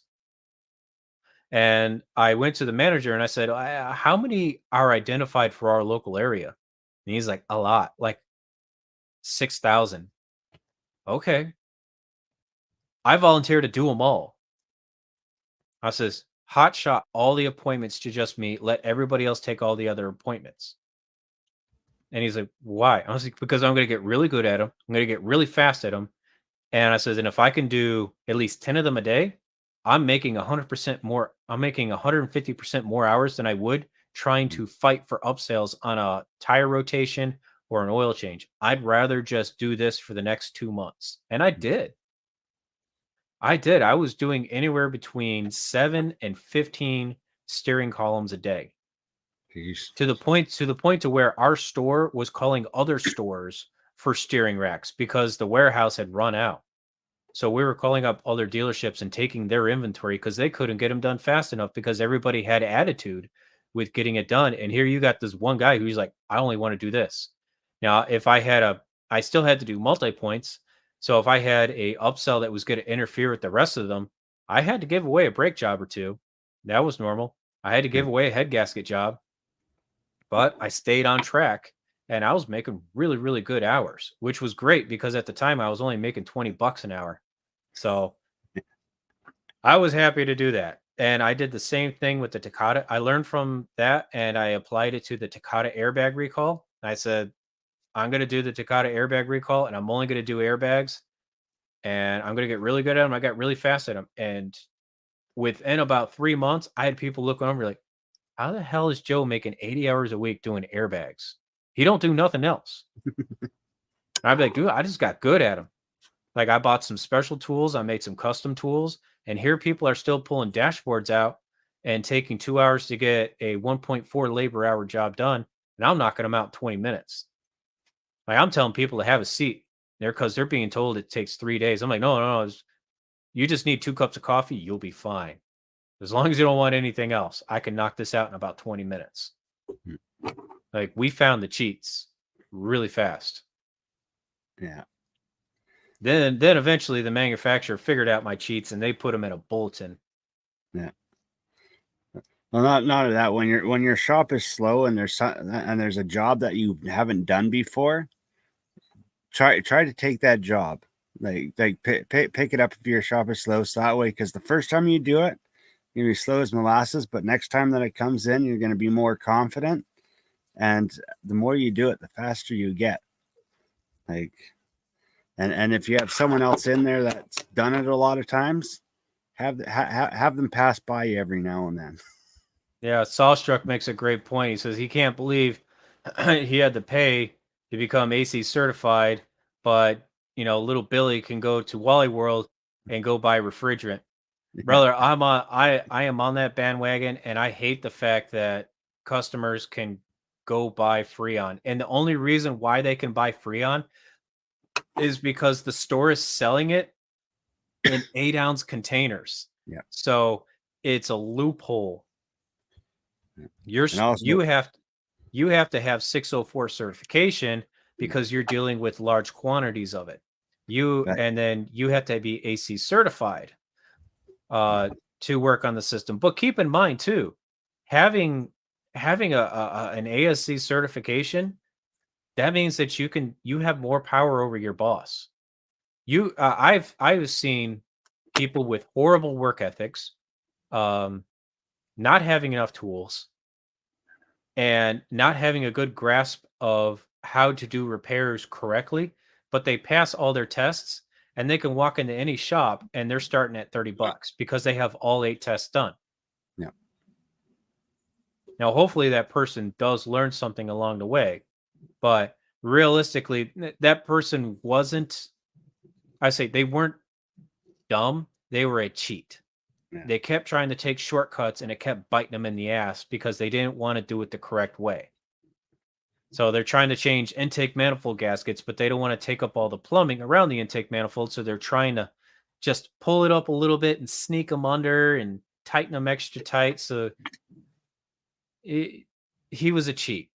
Yeah. And it bit him in the ass so much that he just got run out of a couple of shops because the shops got tired of dealing with his comebacks. But every shop he went to, they were like, "Oh, ASC certified master tech. I'll take you. Yeah, $30. I'll hire you. Yeah." Yeah. And then he does his cheats again. Eventually, the shops learn who you are, and you'll end up working at a Midas or something like that. Yeah. But no, having credits works out really good, and especially in the dealership world. If you have a manager that is saying you don't need certifications, you don't need that, you don't need this, it's like OJT is just good enough. Everybody else is OJT. Joe, you don't need certs. You know why they tell you that? Is because they know when you get those certs, they gotta pay you more money. Yeah. So they're putting that mentality in your head that they're worthless, but I guarantee they are.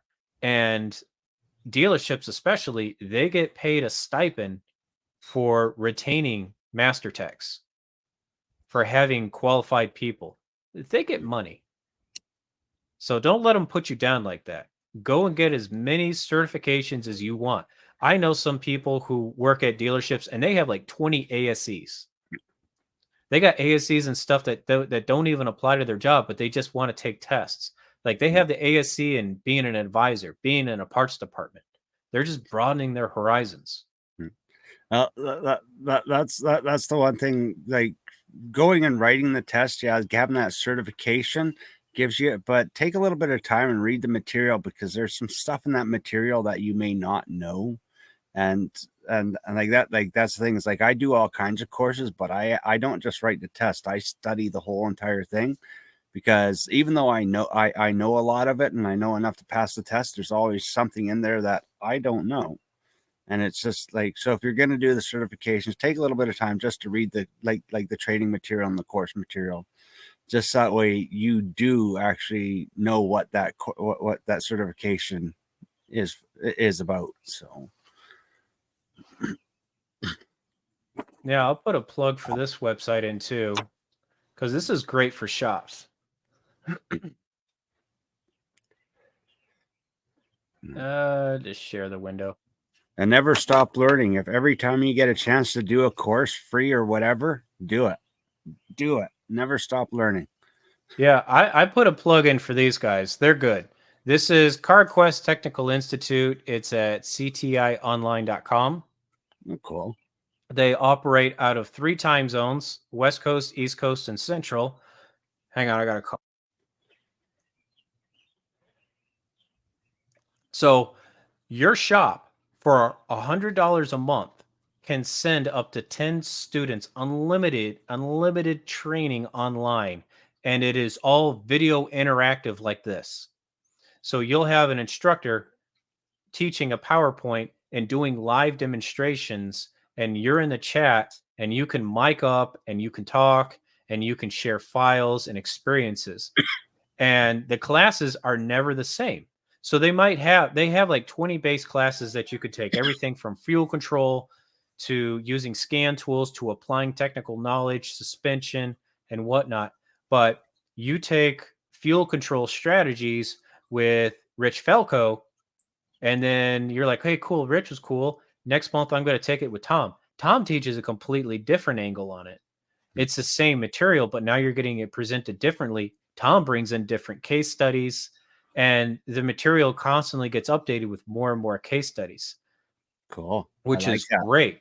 And like their presentation, if you were to teach their presentations from start to finish, they're like 12 hours long. So these instructors, they cherry pick out the information that they want to teach based on the students that they get. So I've been in some where the instructor was like, oh, you guys are in an analytical thinking class and you don't know anything about sensors. Well, okay. Well, guess I'm just like, we're going to learn about sensors today. So if you're in a class and you don't know what the hell's going on, stick around and let them know, like, hey, I may not have the criteria of knowledge to understand what you're talking about. They'll fill in the gaps right there live, and they'll start Googling stuff. But this is fantastic. If you're just a single person, you don't own a shop, it's going to cost you $100 a month. If you're a shop manager, it'll cost you $100 a month to send 10 of your dudes. And the greatest part is you can build a training program. So you can say, hey guys, hi guys and gals, I want everyone to take these 10 classes by the end of the year. Those students can sign up at their own leisure.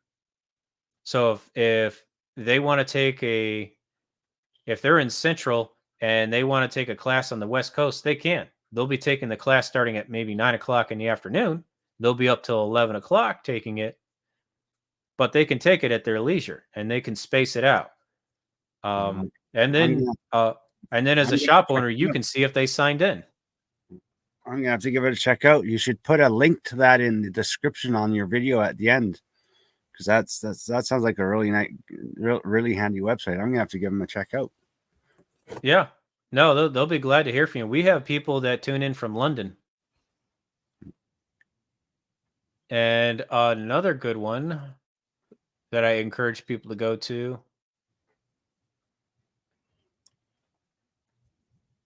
I know we hate Snap-on, but Snap-on, they do have some good training videos. They do.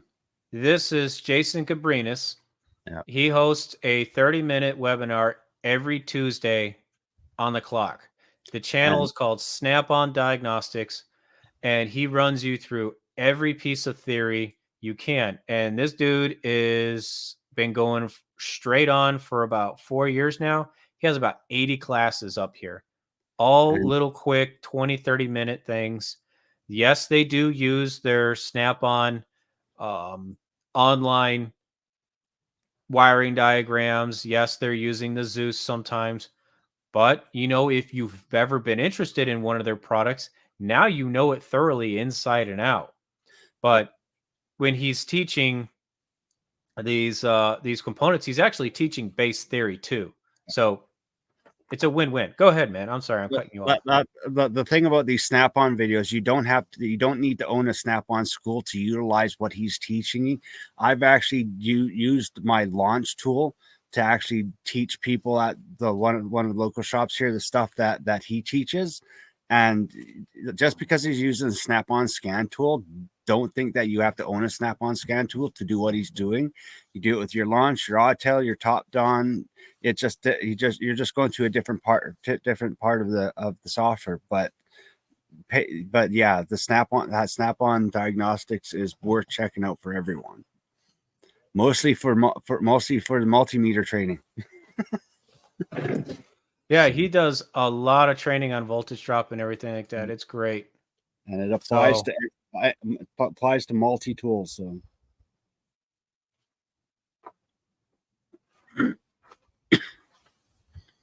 but yeah, those scanners, they're out there secondhand, cheap. Look, there's one for $3,100. Actually, you can get a brand new, brand new, the D8. Snap-on has them on clearance for, I think they're like $2,100 US. I got mine for 3,000 Canadian. But that's the thing, is if you go onto the truck, they're actually on clearance, the D8s, and I'm happy with it. I'm very happy with it. Did it blow my mind? No, but I'm happy with it, and I actually use it quite a bit. So if you do want to get a Snap-on, you can actually go onto the truck and get them on clearance for a good price. So yeah, so the D8 guys, this one has a very fun, unique feature on here that I like called the guided component tester. So you get a code, and maybe with that code, maybe it's a phaser code, okay? You got a code with an oil control solenoid or a phaser. Well, instead of throwing parts at it, you can do a test. Yeah. This right here, based off the VIN number, the tool knows the VIN number of the car you just scanned, so you click on guided component test for that code. Actually, it's even cooler. You've already got the code right there. You click the screen, and it says how to run test. And it tells you all the basic theory of how that component works. And then it says, this is how you're going to test it. And you're going to look for a waveform. And oh, by the way, we're going to give you that waveform to reference. So you can look at the example and your actual readings side by side. That's a fantastic resource, especially if you are bouncing between makes and models. You can't remember what every waveform looks like and what it should be. So as somebody who's coming up and you're going to stick it out, you can definitely get through a lot more problems and a lot more cars with this tool. Now, this thing doesn't solve your problems. This thing helps you solve problems. It's a resource. It's not a And silver bullet. And even though it's an older model that's going to be discontinued in a couple more years, Snap-on vouches that they will keep it updated for at least another 20 years. So it's still a good investment. Most of you will be retired by the time that the software expires on it. And And when it you're is looking at the go powerful ahead, you tool. finish up. It's a It- powerful tool. It's worth it. So And that D8 does have a multimeter on it, right? yeah, it's got a 2-channel scope, and it does have the multimeter function. It's actually it's a very robust tool. And like I said, the Snap-on trucks have them on clearance now. Like, you don't get the clearance price on the web page, so go to the truck. But if you're gonna buy a Snap-on, you don't want to break the bank. It is one worth checking out, because I did my research before buying it, because it's like, I've never owned a Snap-on. I've been OTC and Bosch my whole entire life. It's like everyone's like, well, you can't judge Snap-on until you use it. So I went out and bought one just put my words to the test. But it's like it's a better buy than the D10 is. Like the only advantage of going to the Zeus and stuff like that is the Windows platform and stuff like that. But if you're not going to be running OEM softwares and stuff like that, you don't really need it. This is more than enough for any tech to get the job done and get it done right. So Yeah, and you're right on with the Zeus. So for those of you that don't know, the Zeus is this big chunky tablet right here. It's a 11.5-inch screen. It runs on Windows 32-bit. It is a custom Snap-on request from Windows to run their stuff. So it can't run a lot of other Windows programs too well, because this thing is got a custom chipset in it. It's got a custom version of Windows in it. And it's really tailored to run Snap-on garbage and a few other things. But when you're hunting on the eBay, or you're looking at one used, look in the corner of the dash screen right there. You're going to get a number 22.4. So this means that this has an update up to 2022. Keep in mind when you're looking for that. The next thing you want to be aware of too is when you're talking to the vendor, ask them for the serial number. Just tell them, be like, hey, I just want to bounce it against Snap-on and make sure that I can transfer the tool in my name. yeah. And the reason why is, if that person still owes money on the tool, Snap-on technically owns the tool, or whatever credit vendor it is. So if you want to transfer it in your name, that thing needs to be paid off scot clean. And I've seen some people get robbed like that. They buy them used and they want to get an update, and the truck driver says, I can't give you an update. The tool's still in somebody's name and they still own Snap-on money. Yeah. So it's a paperweight. I mean, you can use it with the update that it has, no problems, but you can't get an update until somebody pays the bill.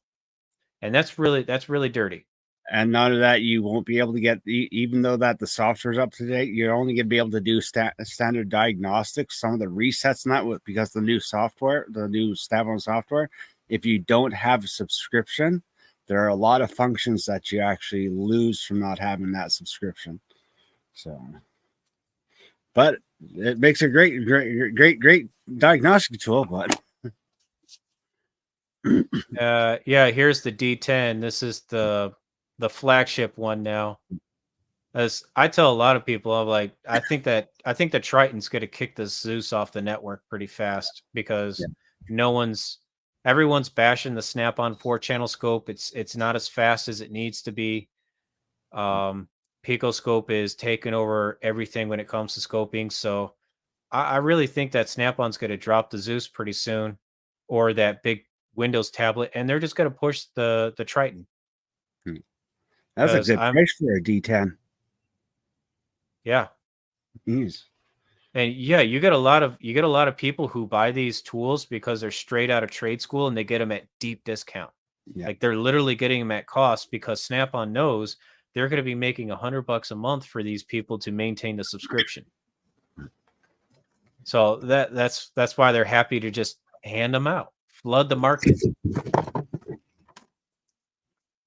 I know there's some guys at our local automotive shop, and they said that they've been getting these things brand new. They said if they open up a Snap-on account, they can get these brand new at $2,000, Wow, which is insane. that is. Oh, someone's here. Sweet company. Ah, We got no, they company. dropped off. Oh, dang. Now let's catch up on our chat, and maybe we'll do a sign off because we're going on 2 hours, and unless somebody else is going to want to jump in. And I think- the other thing about the D10 and the D8, the smaller Snap-on scan tools, their price point is actually quite competitive with Launch and Autel, and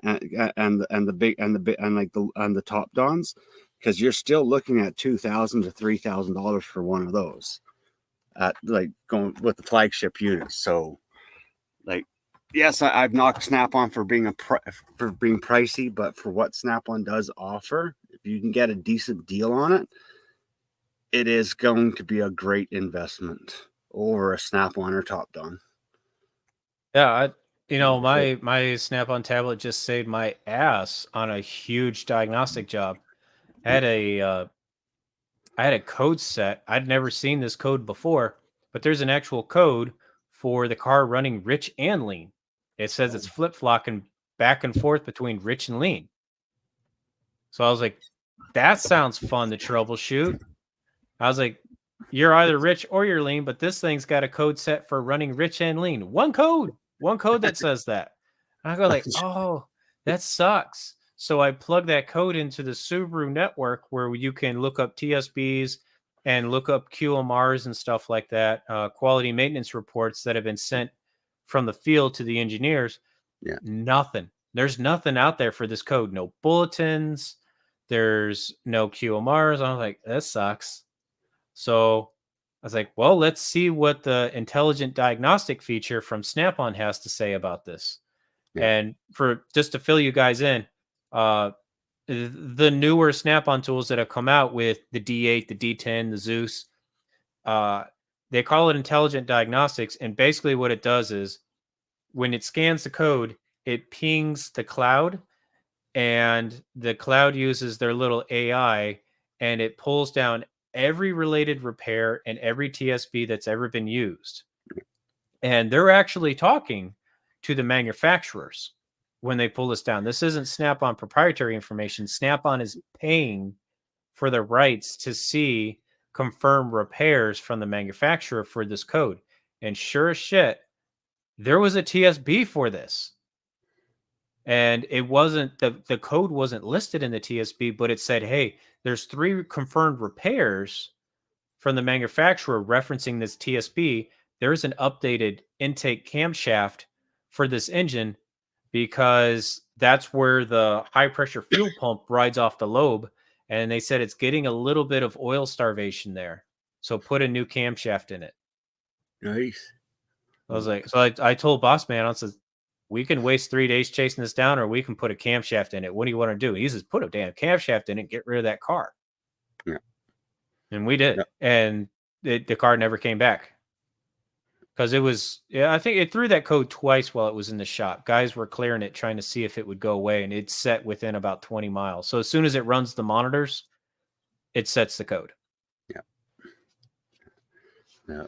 That's the other reason. Like I love the Snap. I love Pro Demand because it's really easy to post your fixes to over All Data. All Data can be a little bit of a pain in the butt to post your confirmed fixes and that. But like that's the one thing that I like about the Snap-on subscription. You can pay a couple dollars extra more and actually get access to the Pro Demand on top of your subscription. And the other thing is you no longer have to pay the subscription out in full. You can pay it out monthly. That's a good smart move that Snap-on did, because a lot of people are intimidated by an $800 or $1,000 upfront bill. So now it's like, hey, well, we can do it monthly for you. Exactly. I think you can even get a 3-day now. Yep.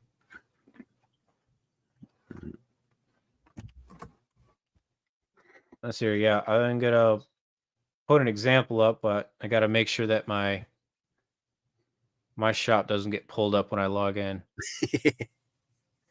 Yeah. Now I have to disappoint so many people. Be like, sorry, I don't take YouTube customers. If you just happen to come into the shop, you'll get lucky.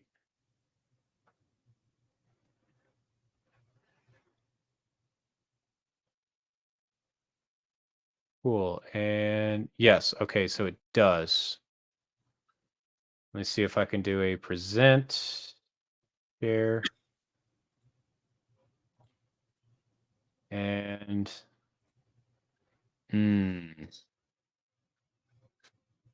nope. Trying to find a way to see if it'll only let me see a section. What are you trying to show? Oh, I was going to show Shopkey and some of the advantages that it has, but it's I don't want to show the header. I want to see if it'll let me just show just a section, like I can draw a box around it and display it. And the other awesome thing about Snap-on is their Altus Drive. Something launched and no one else does. It uploads every single diagnostic you do to a page that you can access and review all the information and print it out. And you can do it from any computer that you want. But I love that feature that it stores it automatically for you. That is tits. Yeah. What he's saying is everything you scan goes to a cloud, and you can access that cloud information from a PC. So if you don't have your scanner with you, and a customer was saying like, "Hey man, I'm at Billy Bob's auto repair, and like what you did, my car broke down again." Okay, well, like you can start handling it right there. You can forward that entire scan to Billy Bob, and you can say, "Hey Bob, is the same code still there? Is that customer got something new?" "Oh man, they got something new, man." "All right, cool. Can you let them know this is what I troubleshot it for? Like, he came with a misfire, and now you got a P0420. It's not my fault. Let them know." I actually encourage used car shops to use that service, because you scan it, car comes in, and hey, JT's here. Yeah, you scan a car, and blah, blah, where am I going with that? You have that initial scan of what the car had. You can clear everything out, and then it lets you do another scan, and it labels it as a post scan. Yeah. So if the car did come in and the guy's chewing your ass out like you sold me a lemon, you can be like, "Hey, bro, first off is lemons are only for new car owners. Sorry." But secondly is, we looked at your car when we bought it from the auction. It had some codes. We made sure that they weren't anything related to drivability problems. We didn't see anything that was a concern. Everything was historical. So we just wiped everything out, test drove the vehicle. It was fine. We sold it to you. And the code you have, it doesn't match the list of codes that we pulled originally. So like, we'll look at it, but I'd ask you to calm down. Plus you can also do screenshots on your Snap-on tool that goes to the Altus Drive. So if you got a WAV format, you can just hit a button on one of the buttons on the tool, and it takes a screenshot of it, and it will actually save a lot of the data and you can transfer that to the Altus Drive too. It's like that. That's a wonderful thing, because when you want to show the customer, hey, look, this is what's going on here, without having them in the shop or they can't be there. Like that's one function that I love about the Snap-on tool, is that screenshot all the time. Like the Altus Drive is just cat's meow. Like your pre-scans, your post-scans, keeps everything in storage. You know. Yeah, and now they have their thermal imager hooked up to that too. Oh yeah, that's right. That new thermal imager is hooked up. I forgot about that. Yeah. So now you can take picture, like everything that you take with a Snap-on tool that connects to online, you can upload it to this one store space online, and you have access to it all, and you don't have to worry about it. Like if the launch did something like that, that would be a mind-blowing experience. No. Hey, Kevin's autoproof. Okay, cool. You take off, man. JT jumped in. JT, I sent you a link if you want to come in and yell at us.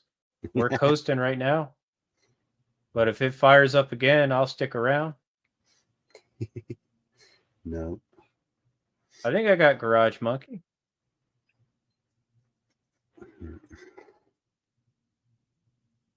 No. Like, No, Garage Monkey is not on my, unless he's got a different email address. I don't got his, but if you want to jump in Garage, just shoot me an email and I'll send you the link to join on.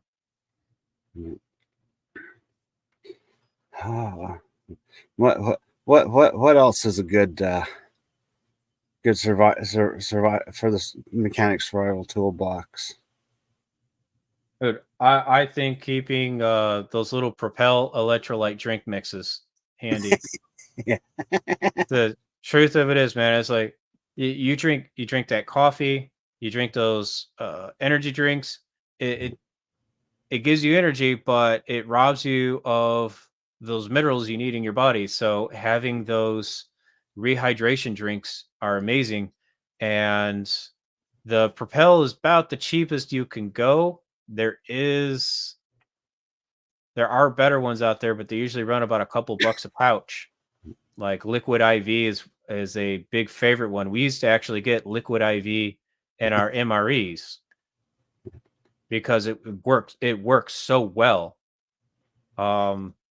But if you're cheap, a workaround is you can go to your local Subway, go to the drink section, and in the drink section they have the little packets of salt and they have the little packets of lemon juice. Grab a handful of lemon juice and a handful of salt. You take 1 packet of salt and 1 packet of lemon juice and dump it into a 12-ounce bottle of water. You got a Gatorade. Okay? You got your citrus, you got your salt, and you got your water. You're good to go. That's all a Gatorade is, plus a lot of sugar. That sounds like poor man's tomato soup at McDonald's, the ketchup and hot water. Yeah. But it works really good. The wife nicknames it the super water because it snaps us out of a slump every single time. But an important nutrition thing to remember is, yeah, Quick Wrench, we sent you a link. You can use it if you want. Come hate on us. Yeah, the important thing to remember is, folks, is the human body actually needs iodine, and that's why they put iodine in table salt. But we're all addicted to this fancy sea salt, and there's no iodine in sea salt. So there's been twice in my life I've been told I had an iodine deficiency for migraines. Yeah. So the doctor keeps telling me, you need to make sure you're using table salt. Yeah, and sleep. That's a big one. Make sure you go to bed on time and get enough sleep. Don't come into work tired, because you're not going to get anything done, and none of that, you're going to put yourself and everyone at risk. Like, I've seen so many guys, they stay up too late and they go to work, like me, and we're just useless all day long, and we're in the way. Like sleep. Get your sleep. That's a fantastic one to bring up. I think every mechanic out there is running on low sleep. Yeah. We're like the infantry, where they just push them so hard till they just crash and burn, and they want to know why they all suck, and they yell at them. You're like, because these dudes are running on 5 hours of sleep. Like, you're all hopped up on caffeine for the day, you can't wind down. So yeah, build a work-life balance. Get to work a little early so that way you can settle in, have your coffee, use the bathroom, get ready to work. And when it's time to punch out, go home, relax. Personal health. Take care of yourself. Because if you don't take care of yourself, you can't work. If you can't work, Snap-on's come to take all their tools back. Yep. I've seen it happen. I've seen a repo, and I think you guys were talking about a repo that happened to somebody yesterday on Fluff's channel. Yeah.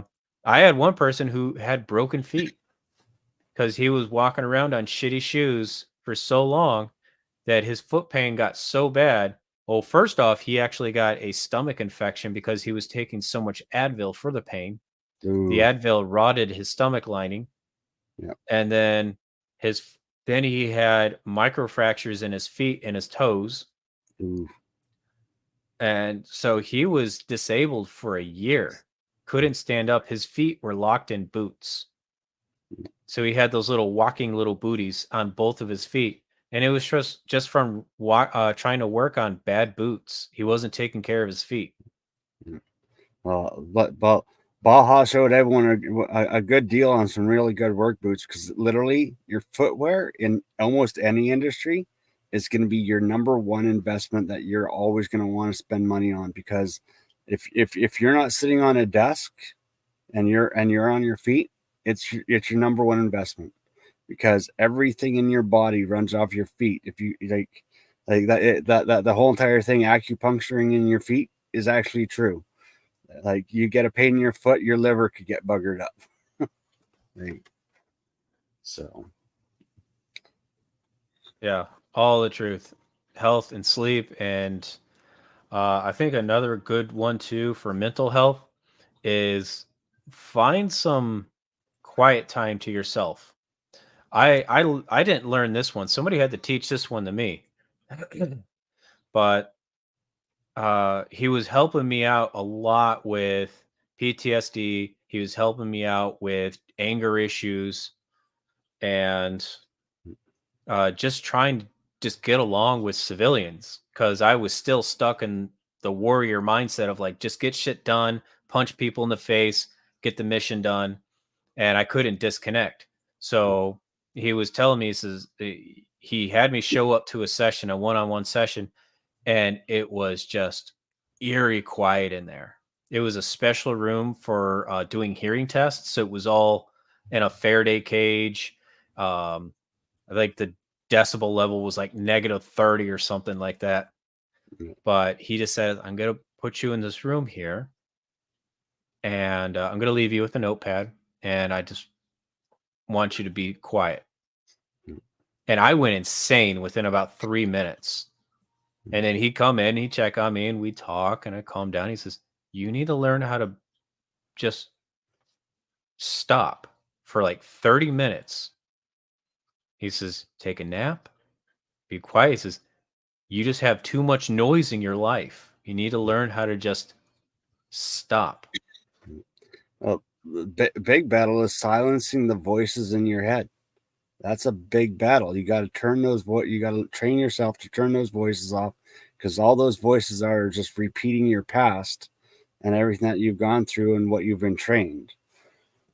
Like, solidarity, like, it's good for you. Sometimes having no friends is a good thing, and only having friends on the weekend. Yeah. Make your you time, folks, and wherever it's going to be, but experiment with that idea. It's like, go sit in a library, go sit in a park, do some people watching, but get away from the noise and give your mind a chance to just destimulate. Like, I understand some people like to put on music and they like it really loud, and they said that's their relaxation. And that was my mindset too. I says, like, hey, I like to put on my music. He says, I like to play my games. He says, no, you need to let your brain just stop processing input for like 30 minutes. And I did that. I had to do that exercise. He had me doing it about once a week, because trying to do it like every day was driving me insane. My brain was addicted to input so much, but eventually it was just running. I was on burnout. So now I've made this part of my lunch break exercise, where I sit in the car and I don't have my cell phone on. I don't have my music on. I just turn the AC on and I just take a little 15-minute chill out time. And it's really helped me engage with my coworkers better. It's helped me engage in my life better. My studies are better. Everything's better. So I just had to learn how to just chill out. Well, that's why still to this day I play computer games, like, still to this day, because it's my escape. I'm no longer in this world. I'm in a different world that doesn't matter, and it's all background noise to me. Like, but Yeah. So this is one of the programs that he recommended to me. And it's on my iPhone, and it's on the Android devices too. But it's $5 and it's a no subscription, one-time purchase. And this thing actually worked. It kind of reprogrammed me a little bit. But basically, it's simulating low frequencies that you can't hear traditionally. And the way that it advertised that it does it is it says, hey, we're going to play 20 hertz in your left ear, and we're going to play 21 hertz in your right ear. And your brain's going to get confused and it's going to cancel it out. And you're just going to hear 1 hertz in your head. And then it changes. It has a tempo that it does that at. And it almost sounds like you're in a generator room. And you can adjust the volumes and everything. And you can bring in a little bit of ambient noise to kind of find your sweet spot. There's a lot of fine tuning that you can do, but there's about 30 programs for rhythm on there. And you can set iterations from 20 minutes all the way up to 8 hours. And I have been in airports where it's noisy as shit. And I put it on like just relax mode and I fell asleep in the chair. Sweet. And like to the point to where I missed a flight. But I was out cold. My mother-in-law, she is stressed as hell sometimes, and I made her put this on. And bear in mind, folks, you got to have some sort of an earmuff or an earbuds. You can't do this with PC speakers because the brain trick doesn't work. You got to have a separate channel for each ear. So I put her on some headphones, and I watched her within 3 minutes. She just passed out. Like it just told her brain to just shut off for like 30 minutes. And about an hour later, I'll snap my fingers. I'm like, hey, we got to go to dinner. She's like, oh, how long have I been here? Like, it's been an hour and a half. So, yeah, folks, that program works. I try to tell everybody about it that it seems to have some stress issues. Hey, look, there he is. What's up, fellow? This guy. Jeez. Are you using a camera on your computer, No, I have an independent camera. Yeah, my camera will not freaking work. I don't know what happened to it. No, I'm kind of in a Facebook test group. I'll send those links out to you guys and get you involved in it. But they give me a lot of free stuff to test out. So I get like PC cams, jump boxes, and stuff like that. What camera are you using right now? I'm using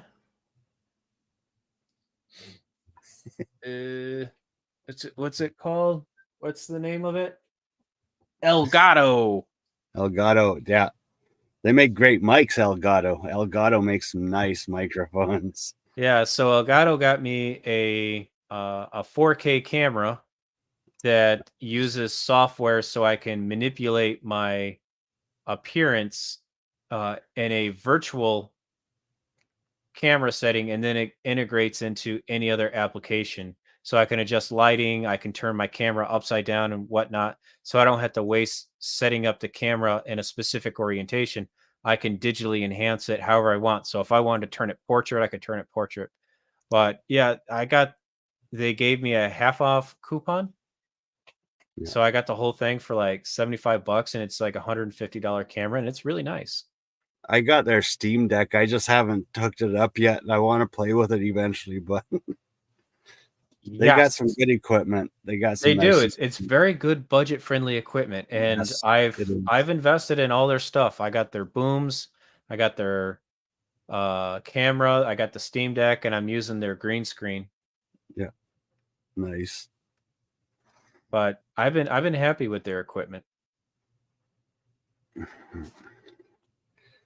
But I do have to go back and I have to reprogram my Steam Deck because I had it all set up once.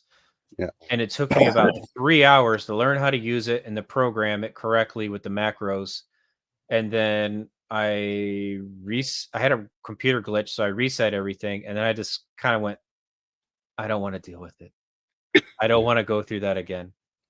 Because I didn't save any profiles. So that was my mistake. I was still kind of experimenting with things, and then I was like, I really wish I made those profiles so I could just load them back in. Yeah. But I'm working with another streamer, and he's gonna walk me through setting up all my Steam Decks so I can program in the macros, and he knows a lot more about how to set the macros up. Yeah. Especially for StreamYard, because he says StreamYard doesn't allow hotkeys, but he says they allow keyboard strokes, and he says you can run a subscript in the Steam Deck and it'll act like a keyboard. Yeah. That's actually how I learned how to use OBS cam and all that stuff. That was I had a game streamer literally just could log into my computer and walk me through everything. Like he literally guided me using TeamViewer on how to set everything up, how everything works. Like when you got an online friend like that, that's a friend you want to keep in your pocket. That is the one training that I have been putting off, and it's only a 3-hour class, but I bought a 3-hour class from a really, really good training site. Yeah. And it's how to use OBS on a Macintosh, and it's from Apple, and everyone's like, hey, it's great training. It teaches you everything. I was like, I don't know, I just need to sit down and watch the damn video. Yeah. OBS Studio is it's a game changer, mostly when you're running multiple cameras. It's so easy to set up multiple cameras and screen captures too, and switching between stuff. Yeah, because the StreamYard is very limited. Yeah. Like last year when I had the 3 cameras going and I still had the webpage video running up in the corner. Oh God, that was so much fun.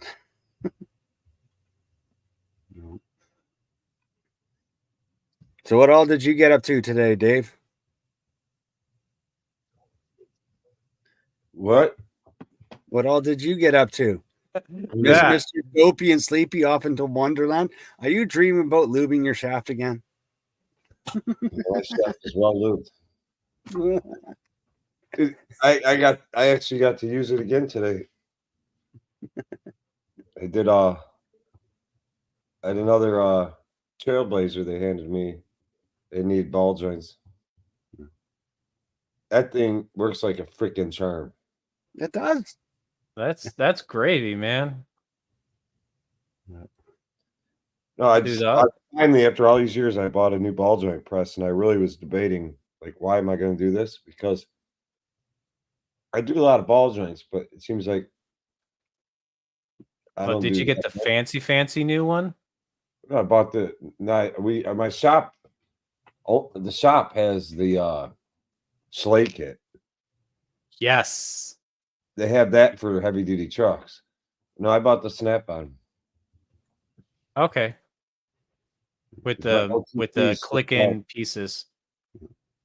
It's so nice not to have that stuff falling all over the place on you. God, what was I thinking for 29 years? 29 years I've been saying that's too expensive. That's just wait until next time you got to do some bushings, Dave. It keeps going up in price. It keeps going up in price. And then my dealer, he got a whole bunch of them and he put them on promo on his truck. And I'm like, how much would you charge me if I paid you cash for the ball joint press? I want this adapter kit, and this adapter kit. Well, I have one of the 3 adapter kits I asked for and the ball joint press. So I have the 5-piece adapter kit I asked for and the ball joint press. But I'm still waiting on the Honda bushing kit adapter set and the Transit Connect adapter set. I can't share the damn window. But he gave me a hell of a discount if I paid him cash. Yeah. Well, they love cash. Next time you have to do some bushings too. That thing will do the bushings. It's a 7-in-1 tool. That's why I like the Snap-on. It's a multi-tool. Well, I looked at it's limited. The one that he's trying to pull up right now, the Slay tool or Mako tool. I mean, Mako sells it under too. Yeah, I think they lost their proprietariness to it. Yeah. Now you can get through Slay, but that is a beast, and it's great on like 3,500 trucks, 350s, and up.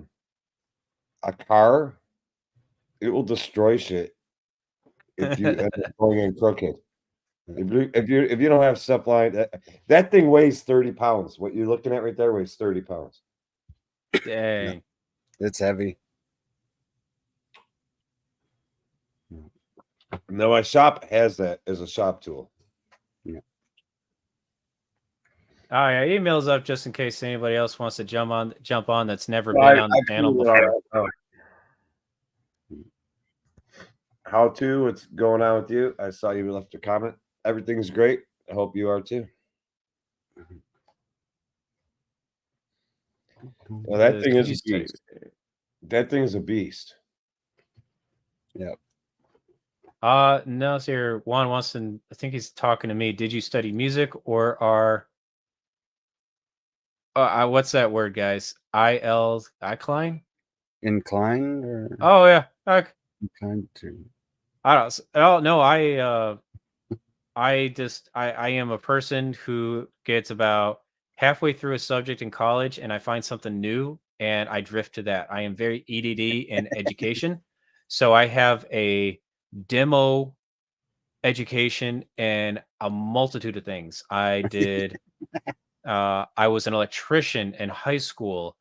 Actually, okay, so the way that my high school was set up, because I went from like a class A district, and then for my middle school and high school year, my parents moved out to the Boonsticks in a rural area, so I went to like straight up to class D.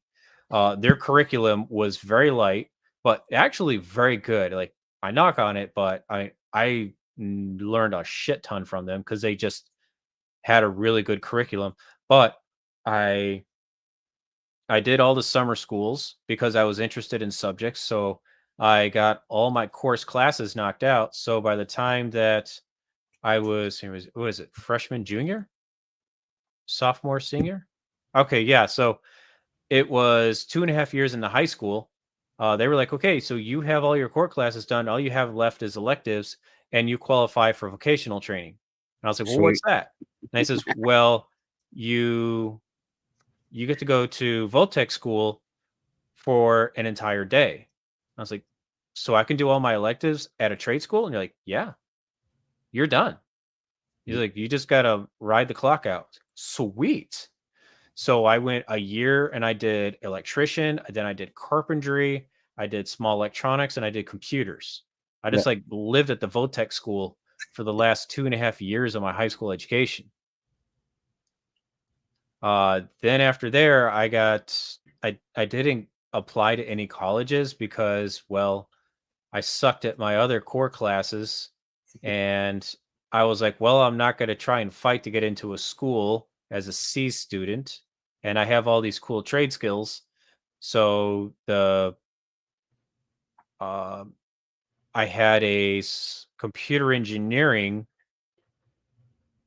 scholarship set up at a community college, and so they said, yeah, you'll work the server room at the community college, and then you'll at night go to school, and then we'll hire you on as a server engineer. Like, okay, cool. So I did that for a year. I got bored. And then I met an Air Force recruiter, and the Air Force recruiter was like, I'll put you on a $40,000 salary and you can take whatever college education you want. I was like, sweet, that sounds cool. So I joined the Air Force, and I was so excited to get in that I didn't really want to wait for a career to open up, because like you can choose your career, but then there's a waiting period. So all the computer stuff had like a 6-month waiting period. All the cool stuff had a big long waiting period. I'm like, well, what can I get a job tomorrow in? The guy's like, electronics. If you go open, it's like, open electronics. He's like, yeah, there'll be 8 careers you can go into. He says, we can make you a phone operator, we can make you a network operator, we can make you a radio engineer. He says, just depends on what opens up while you're at basic. Okay. So I go to basic, and then they said, you can be a radio engineer, or he says, you can be a switch bitch. I was like, I don't know what a switch bitch is. What's a switch bitch? They didn't tell me that was an option. He says, oh, that's a phone operator. Yeah, I was like, well, I don't want to be called a switch bitch, so I'll be a radio guy. So I hung out in radio for 12 years. And then I got out and I decided to pursue mechanical engineering with all my GI Bill stuff. And I did mechanical engineering for a year and a half, and then that's when the wife, she wanted to start up her own business, but the way that I was going to school and getting my supplemental income for going to school full time through my GI Bill, with her starting up a business, I was like, well, someone's got to bring in a little income. And I was like, I was a dumbass and I should have just gone straight over to the VA and said, I need a job. But instead, I was like, I kind of like working on cars. And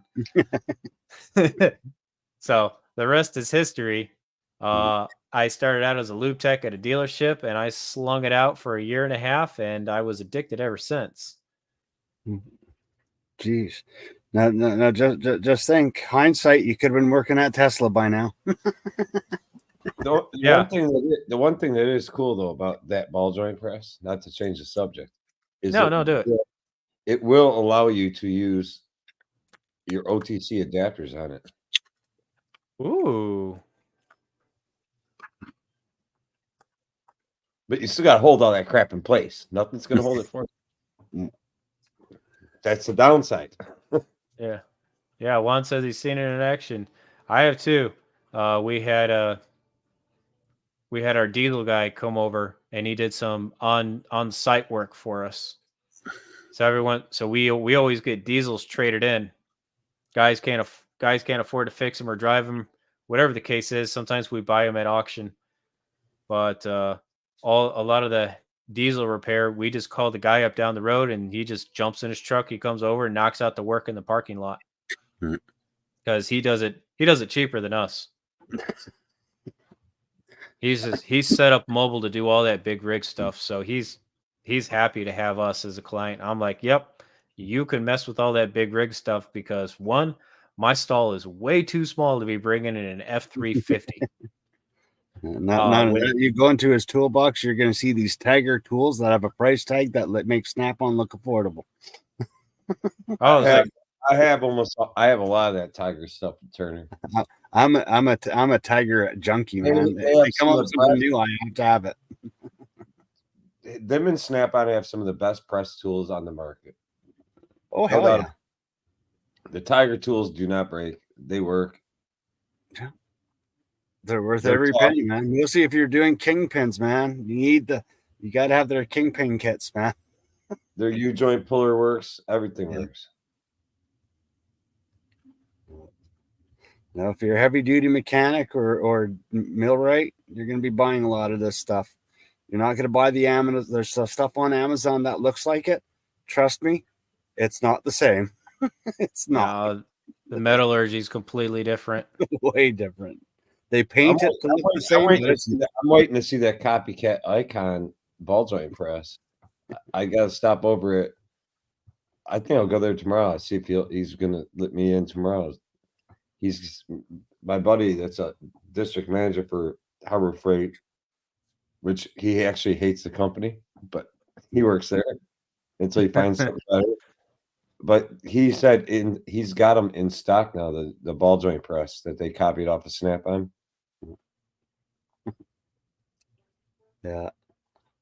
It says a copy of Snap-on and the OTC. He said they did copies of both. But and none of that. As a heavy-duty mechanic, you're going to also want to buy a lot of stuff from McMaster Car. McMaster Car specializes in heavy-duty equipment, sockets, and stuff like that. They're more affordable than Snap-on, but they're still not cheap. But McMaster Car, as a heavy-duty mechanic, is your second best friend. Tiger Tools, McMaster Car, they got everything you need to work on everything big. Yeah, I got these right here. The Tiger Tool snap ring pliers. Yep. Oh God, guys. They were worth it. Yep. They were worth it. They're cheaper on the website. God damn it. Wow. But I think their prices went down on that because I think I paid almost $80 Canadian for mine. Yeah, I got both the straight and the right angle. Talking for the external snap rings. Yeah. Yeah. So I was using these on flush snap rings, and the cornhole guy, he sold them as a set for $80, and it said on the box, "We warranty teeth." He says if you booger up the teeth and it doesn't look like he says if they're rounded and marred, the warranty it. He says if they're chipped, you get one trade because they're designed not to shatter. They're only designed to mar up. And I have loved doing them for rebuilding axles. Yeah. No, I can't tell me how many eyeballs I lost by trying to pry out those snap rings with screwdrivers. I literally with Tiger Tools, I send them an email. Whenever you invent something new, you have to send me a letter and a price. that's all I want. Just hey, we made something new. Here's the price. That's all I want. Oh, their shit's legit. Their shit is totally legit. And everything's impact grade too. Yeah, It's all made in the USA, also, isn't it? Yep. It's made USA, Mexico, and a couple things are forged in Canada and finished down US, but they are all American. They are premium quality tools that they stand back to. So if you're looking for a decent set of snap ring pliers, probably Lang would be who I go to. Oh yeah, I got the Lang Lang's. Master set from Jersey Discount. Even the Lang internal snap ring Icon set from Harbor Freight, the Master Icon set, that's probably Lang tools. Like even if you want a low cost internal snap ring set, the Lang has a 3-piece kit for this. Like it's $80 for all 3 pieces. You go to Snap-on, they sell the exact same one made by Lang for $100 each. But the Lang internal snap rings are very good too. So if you want that, but for this price, look at this price. This is far superior than a Lang tool. Buy this first. See, yeah, because I had those flush mount snap rings when I take apart transmissions and I do axles, and they don't have the little pinholes to kind of spread them out. But on this, I can kind of dig under them a little bit, and then I can work them off with a pick. Yeah, and those teeth are still sharp to this day. And if I got a push pin clip that don't want to come out, this tool will rip it apart. Yep. It's the most expensive push pin clip removal tool I have. No, McMaster, and then like with McMaster-Carr, that's where all my big impact sockets. Like I got impact sockets that are both that cost $3,000 to $4,000 each. So, no. McMaster. Heaven. Oh yeah, another American company. Yeah, you know they're legit when they don't put any effort into designing a flashy webpage. They're like, nope, we put all the money in the tools. They'll even custom mill a tool for you. You send them the specs, they'll make it for you. I had one company do that for me, and I think it was called Apex. Yeah. And Apex, I think, owns Mako Tools. Yeah. But we were doing a really repetitive recall job, and there was a really funky way to get out one of the engine bolts as we were pulling the engine, and it hides behind an axle.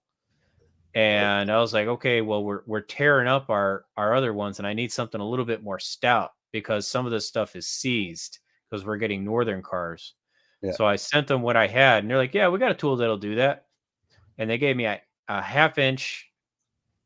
Yeah, it was a 6-inch long shaft for a 1/2 inch drive on a 14 millimeter swivel socket that had an angle of 65 degrees. And I was like, I can impact it? And you're like, yeah, you can impact it. And bro, we must have done at least 200 engines before that thing snapped. And when we sent it in for warranty, he's like, bitch, ain't no warranty on that. I was like, God damn it. But I was pissed off they didn't give me warranty on it. And I was like, I want another one. And they gave us a one-off discount because we ended up getting that for like $50. I don't know how we got it so cheap. And I wanted another one. He's like, yeah, it's $150. Like, no. But apparently that company makes a lot of special tools too, like Kent Moore. Yeah. Kent Moore, Can-Am, American companies that make tools, great tools. No, Sergio, you don't want the one that Harbor Freight sells with interchangeable tips. That's a piece of shit. Yeah, I heard the tips are breaking off on them really Yeah, easy. Those tips will break right off on the interchangeable tips. I don't know if that's branded Icon. I think that's branded Quinn, one of the interchangeable tips. I think Harbor Freight sells a set of snap ring pliers that I believe are made by Lang. I don't know what their price is on them, but it's a big kit. But the Lang snap ring pliers, bang for the buck, they'll do what you need them to do, usually.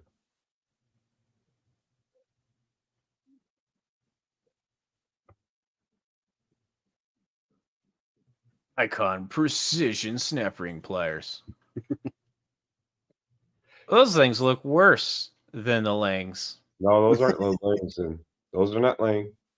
I don't know who makes those. Then. Does it say they're made in the USA? I don't know if Langs are made in the USA.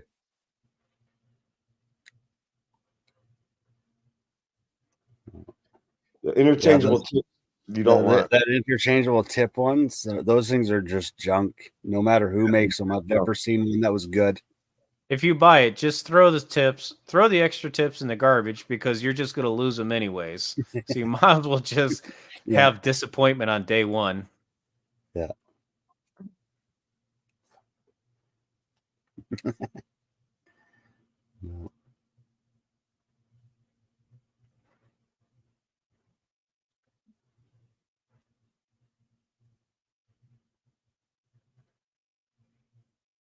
No, Yeah, that's the set that I have right there. That's nice. That's a set I would recommend. Yep. And they're how much is that set? $100. That's sweet. $100, or you can go with Snap-on. Is you get the same thing. They're a little bit nicer, and they get the new push button disconnect, switch it from inside or outside. These have the little twisty screws, so you can change the orientation. Yeah. The Snap-ons, I think, might be a touch tougher. They got the button, makes it a little quicker to switch orientation. But really, at the end of the day, are they worth that? I mean, the Snap-on set equal to that probably be about $400. Yeah. Is it worth that cost? Especially if you don't use them much, Sergio? No. Is that set worth the $100 or whatever it was, $110? For the one time I used it, yep. That's worth the money. Because I used all those different snap ring pliers from Lang. That's worth the money. Well, see, the other thing about this set that a lot of other sets, see these three big ones here on the end here? A lot of the other kits don't come with these three big ones. And, well, if you've ever worked on a lot of old Chevys and Fords, you'll know why these are important. No, I think I was doing a Honda Odyssey. It was like a 2014 Honda Odyssey, and it had a bad clutch on a compressor, and they wanted to do the entire compressor assembly. And I looked at the job, and I was like, those bolts are in some shitty spots. And so I just called up the store. I'm like, can you just get a damn clutch for this thing? He's like, yeah. So I looked at the job for the clutch, and I was like, shit, it's the same price as the compressor. But I was able to squirrel those snap rings out of that clutch. I had a space about that big, got the snap ring out, put a new clutch in, all in car, didn't have to evacuate the system at all. I was like, man, I made 5 hours in like 40 minutes. It's like, that's why you have all these weird tools, guys. Yep. Is so you could do that one shortcut.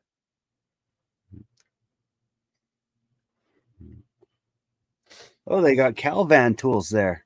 He sells Calvan? Yeah. Yeah. Whatever. Wow. Smart to go, JD. Did you know Calvan actually makes the OTC ball joint press kit and has since the dawn of time? No. I mean, they make the OTC ball joint kit and they make the hub grappler. You can actually buy it directly from them for less. I get knocked on for having this air ratchet. People are like, why are you buying air ratchet? It's all electric. I'm like, this thing is bonkers awesome. Long is that reach. The extra long reach one?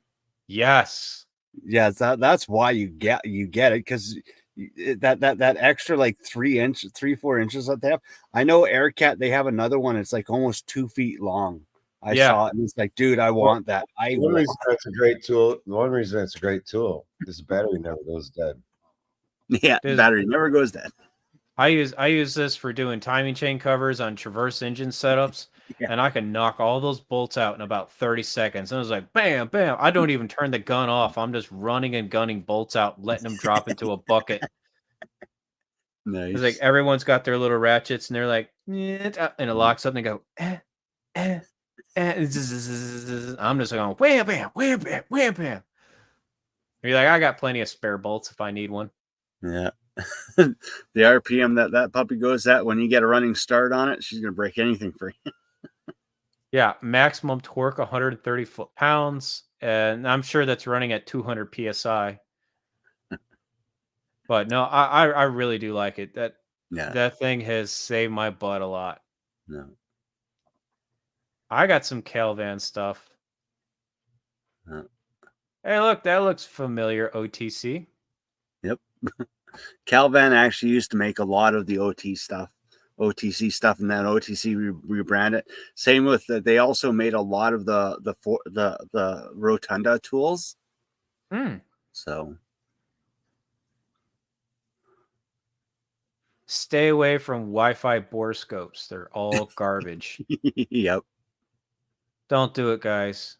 Don't do it. Just you know, if you're using borescopes in the shop, I just get the cheap little $50 ones off of Amazon, because you're going to go through, if you use it seriously, you'll go through lenses left and right.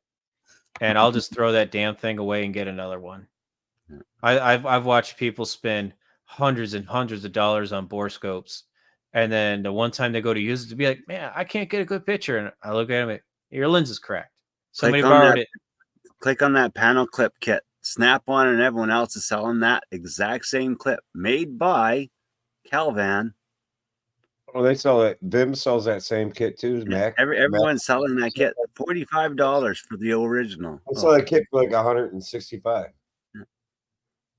Yep. No, that is a must-have kit. Actually, I own two of those kits, because I got one for engines and one for interior. Yeah, I got my kit from Mueller Krebs on a promo discount. Exact same kit. When I found out that Calvan was selling it for almost half the price, I pooped my pants. It's like, what? Damn. That's a new kit I bought. Oh, you got those? Yeah. But actually, I bought them for various reasons. Not necessarily for panel clips, but they help. The one in the kit helps aid in popping injectors out. Yeah. It's wide enough you can sneak right, and you can index it. It just pops the injectors right out. Yeah. Yeah. The stupid inline. Oh, there! Look at that. There's the long one. The one I want. Yeah, that's yep. Do you know how many times I keep going, I'm gonna buy that thing, and then I forget to buy it, then I get on a job and it's like, gotta take my shirt off, squish my arm up there. Yep, that's the 1/4-inch model. I didn't know they had a 1/4-inch one. Yeah. Well, that'll be good for gas tanks. Yeah. they got some nice long reach ones. That's AirCat is like they're out of the box with these long reach ones, man, and I love it.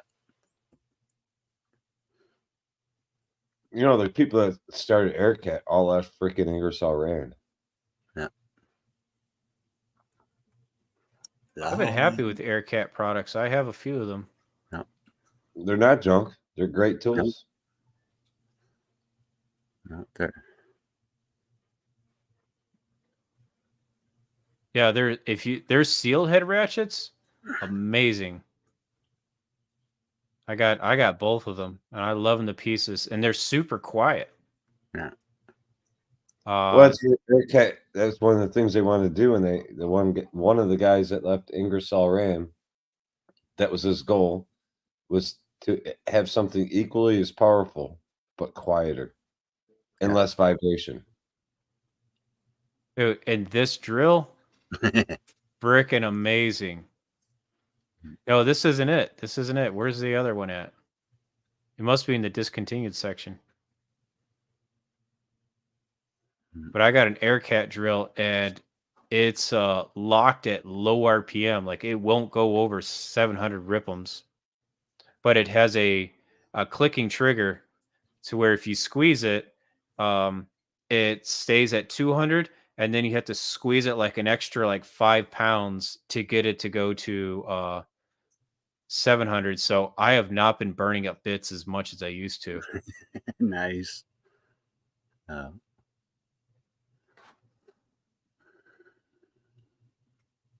It's not even on here.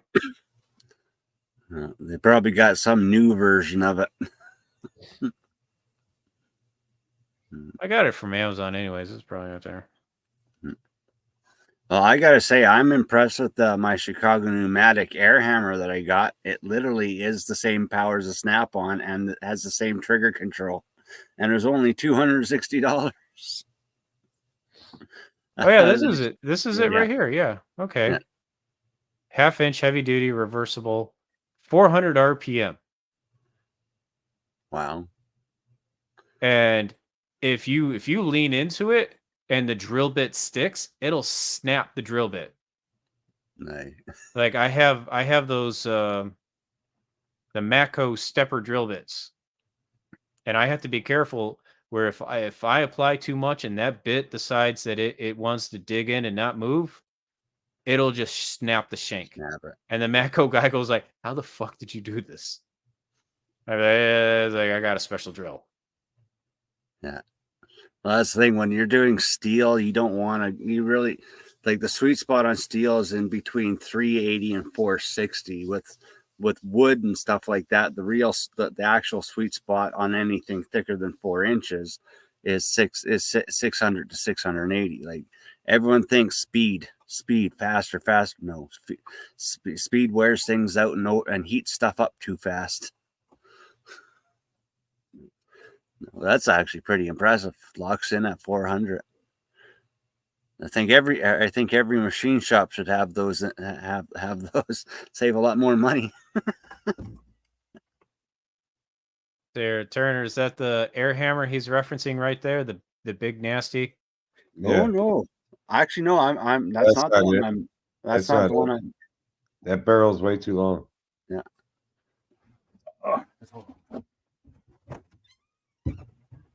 Chicago's got legit stuff.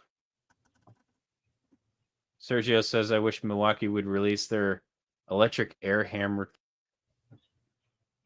Yeah, I think Ryobi made one for a while, and that was pretty useful. It's the CP7165. AirCat and Astro Pneumatic both make a copycat of it. I know AirCat. CP1765? CP7. 71. I know AirCat and Astro Pneumatic have a version of it too. It's a different shape. The other 7. It's 7165 right there. I put a 3. Oh. Right. Oh, But there you go. No, right, you had it right there. Isn't it a different shank size though? No, same shank. It's the Snap-on. It's the same snap. It almost looks identical to the Snap-on too, and it feels the same.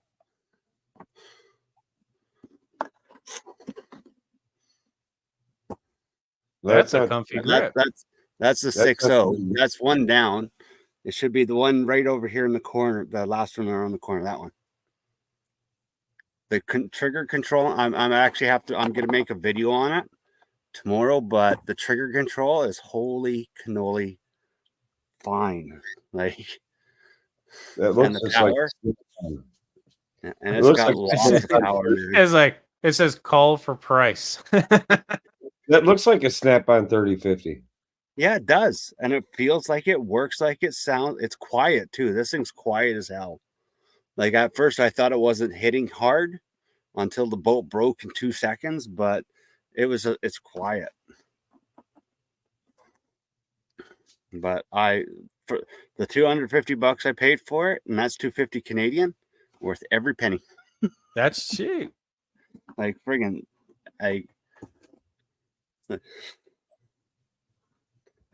it's like I needed a new one. I was looking at the Snap-on going, because my Ingersoll Rand just wasn't doing it anymore. And I'm like looking at Snap-on, and then I saw this on sale at KMS here. I'm like, I'm gonna go buy that first and see what it does. So I used it, and it's like, okay, dang, okay, yep, like it. Keep using it. Busts everything. Then we actually compare. At the shop, one of the other guys has a Snap-on. And we both took a bolt and a chisel to see which one would break through, and they broke through the same speed, same time, and we put them against each other, and they equaled out. They were like at par. Well, Snap-on doesn't make their own air tools. Who makes them for them? I don't know. I thought they did make their own air tools.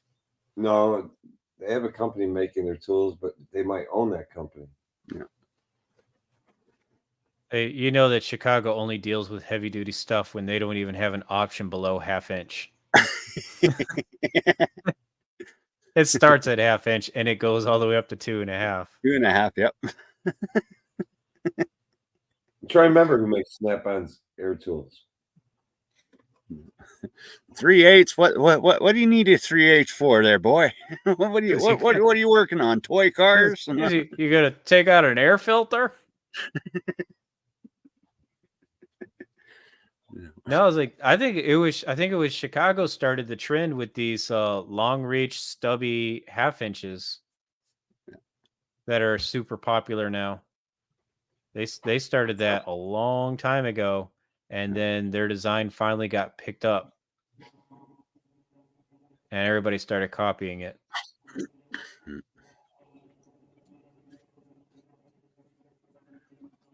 Gosh, when was that? That was like 7 years ago I first saw that. And I go, that's goofy. Who would want that? I got 2 of them. Yeah. Well, they also have they've got that little stubby. They make that little oh no, it's Ashra that makes that little stubby impact that has the flex head on it. Astro has that. Yeah. Mac and Mac will have it. I'm trying to find out who makes this one particular 1/4-inch ratchet. I bought it off the Mac tool truck, and then they discontinued it. So I'm very thankful I got it. But it's a sealed head 1/4-inch ratchet, and it has a pull-down collar so you can swivel the head out of the way of the paddle. I know that's an Onyx tool. That's an old Onyx tool too. I remember who makes Snap-on air tools now. Snap-on air tools are made by Suix tools. Like Suix, like SIOUX. A real old one too. Spell that again. SIOUX tools. I believe that's who makes Snap-on air tools.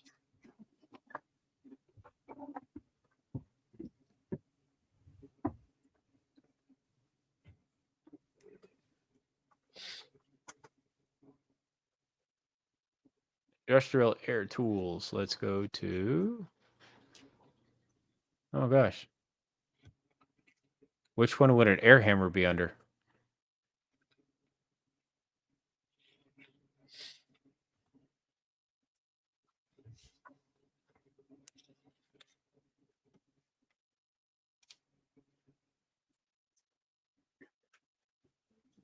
It's thinking. I'll play around on here. Dang it. I don't see a sealed head.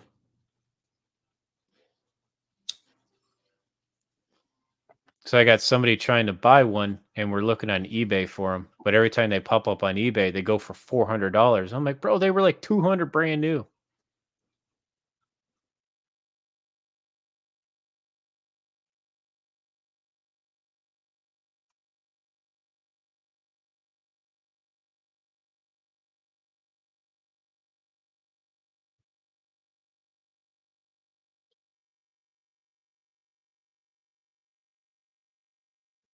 I don't think this website's going to work.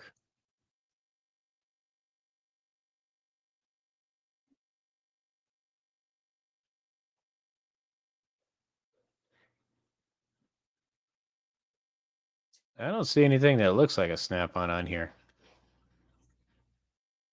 No, those don't look like Snap-on.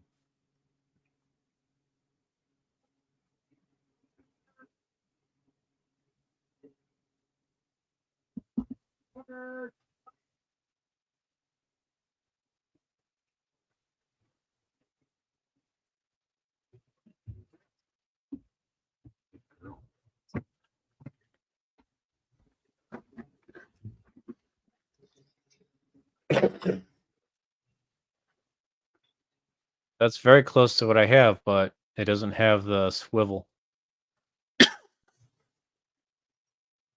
Oh, You talking about swivel ratchet head or swivel impact? Yeah, let me get the picture again.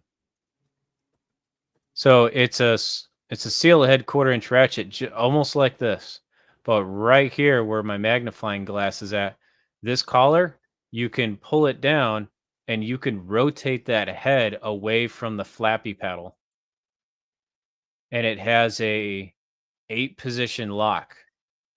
So you go 1, 2, 3, 4, and then you got all the corners. So you can get it squirreled into some weird places where the paddle would normally get hung up. And that was sold on the Mac Tools truck 10 years ago. And I got it the last year it was in production. And guys have been trying to beg me to sell it. I'm like, nope.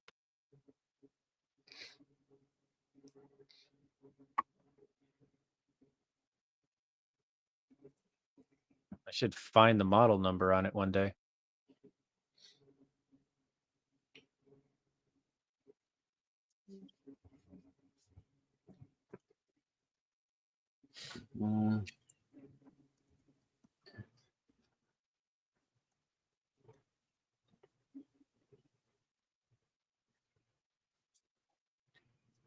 I know what you're talking about. I've seen that.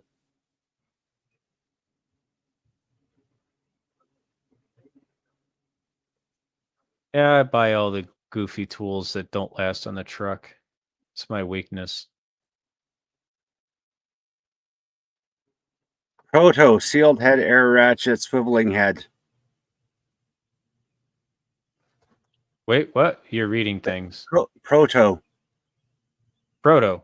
Are The you Proto reading my screen or your screen? J150 RSH sealed head air ratchet with swiveling head capability. Oh, you're reading your screen. Okay. Yeah, Proto. It was well. It makes sense because if it was a Mac product, it would have been Proto because almost all their guns were Proto.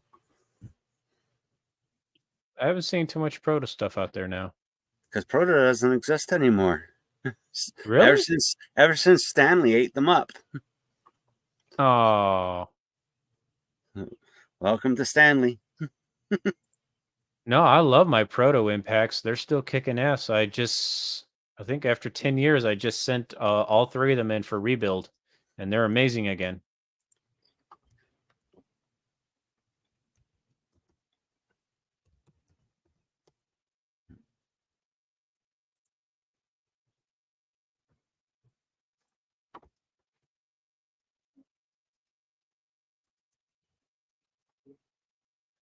Yep. The good old JP150W. That was my favorite gun of all time. How it was balanced in the hand. Yeah, I got both of these in the 3/8 and the ½ inch, and I love that thing. It's a beast.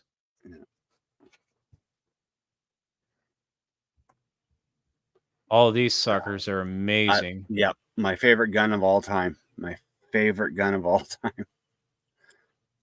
Yeah, it won't die. Nope. The JP150 is, and they had 2 versions of it. They had a high speed and they had a high torque. Oh. Same gun, but one was fast, lower torque, great for transmissions and dismantling. And then the other one was just for I need a bulldog. Because it was one of the first ones that I ever saw that was rated over 1,300 foot-pound torque. I'm gonna have to go find I'm gonna make a note to go get that part number. Maybe one of you guys will find a used version of it out there. I'll be back in a few minutes. I gotta let the dogs out for the last time for the night.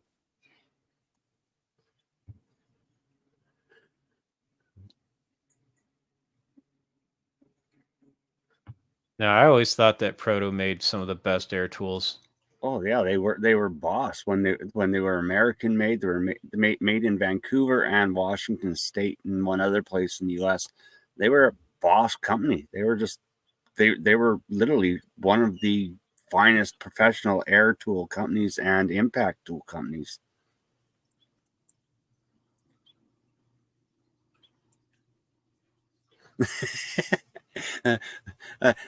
I love watching other people's screens. Have you ever done that? You're watching someone else's screen and you're trying to scroll their screen. How about this? I caught myself last week doing this. I was reading a flyer and I took my fingers like you do on a tablet to try to zoom in on a flyer, a paper flyer. I reach over and the kid that's watching me, I like put my fingers on. I'm like, oh, hold it. This is paper, it's not a tablet. It won't zoom in. That happens when I watch this CP show. I get all caught up in it, and I'm trying to zoom in on the YouTube. I'm like, oh yeah, I can't do that. Mm-hmm. Yeah.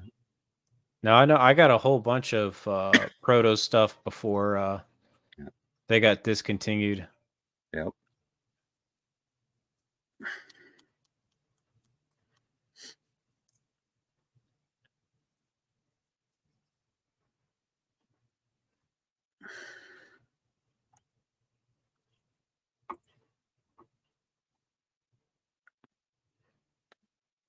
I forget which website I was on, but we were doing a tool stream and we found a whole bunch of cheap Proto stuff, like $99 for a 1/2-inch impact. Yeah. Well, we've got a store here called, we actually have a couple stores here that they have old inventory from Proto, like KMS Tools. I go in there and I buy Proto sockets, Proto wrenches. They got all this old inventory because they piled up on it before Proto disappeared. And I just love going in there because they always like, well, we got to get rid of it. Let's put a clearance price on it. And I'm like, yeah, I'm there.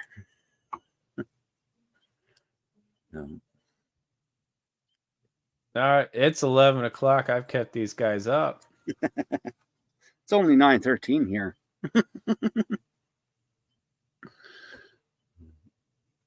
Oh wow, he's okay. So that Chicago Pneumatics 7165 is a remake of the Japan-made Chicago 716. Somebody knows something about Chicago. And we're not talking about the deep dish pizza either.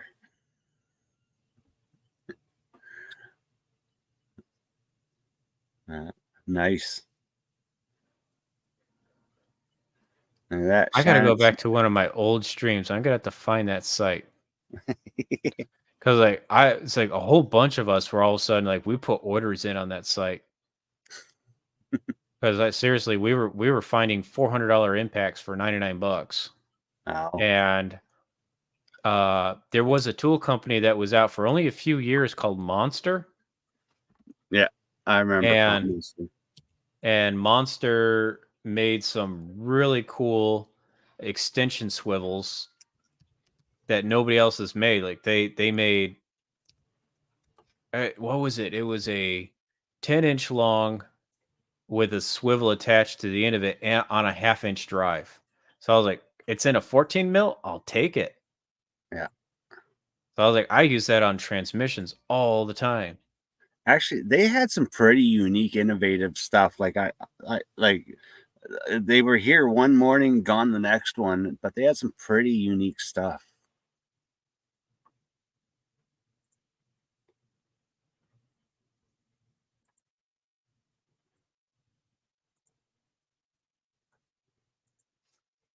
Yeah, this was another interesting Proto investment right here. If you do a lot of suspension work, this was amazing. Yep. Impact ratchet. Bro, it tears things up. And when I use this thing for doing stabilizer link nut removal, because that ball joint will just spin inside of the socket on the stabilizer link. And people are always saying, like, oh, I just throw a pry bar in there and wedge it against the frame. I'm like, yeah, that works.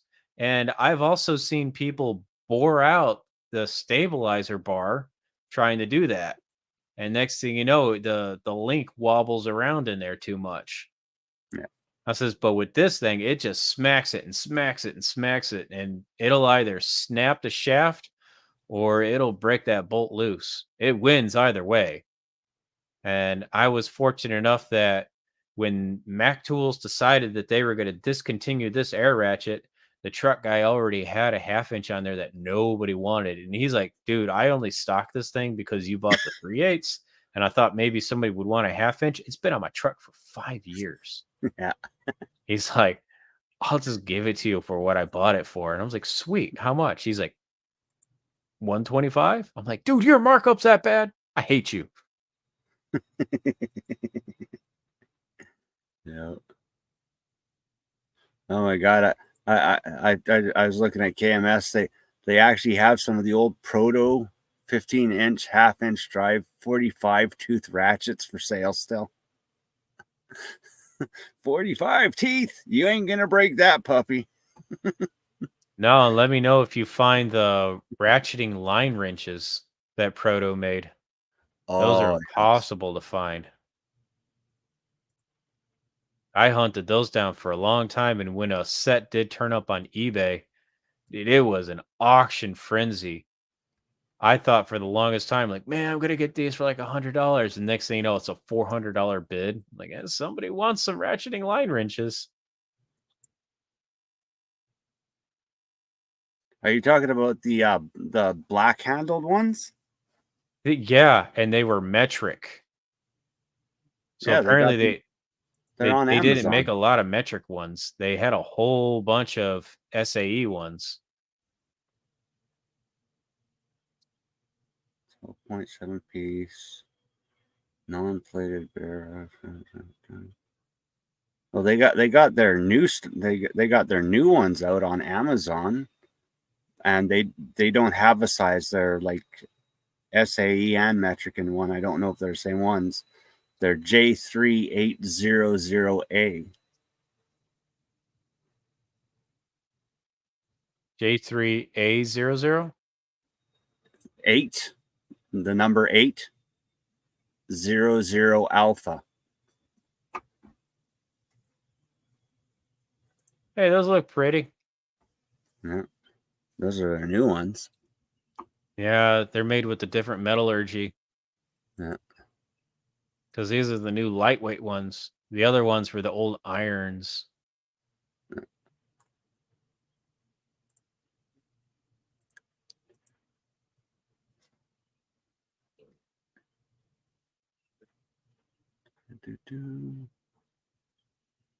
What was the other ridiculous tool that I always get called out for having?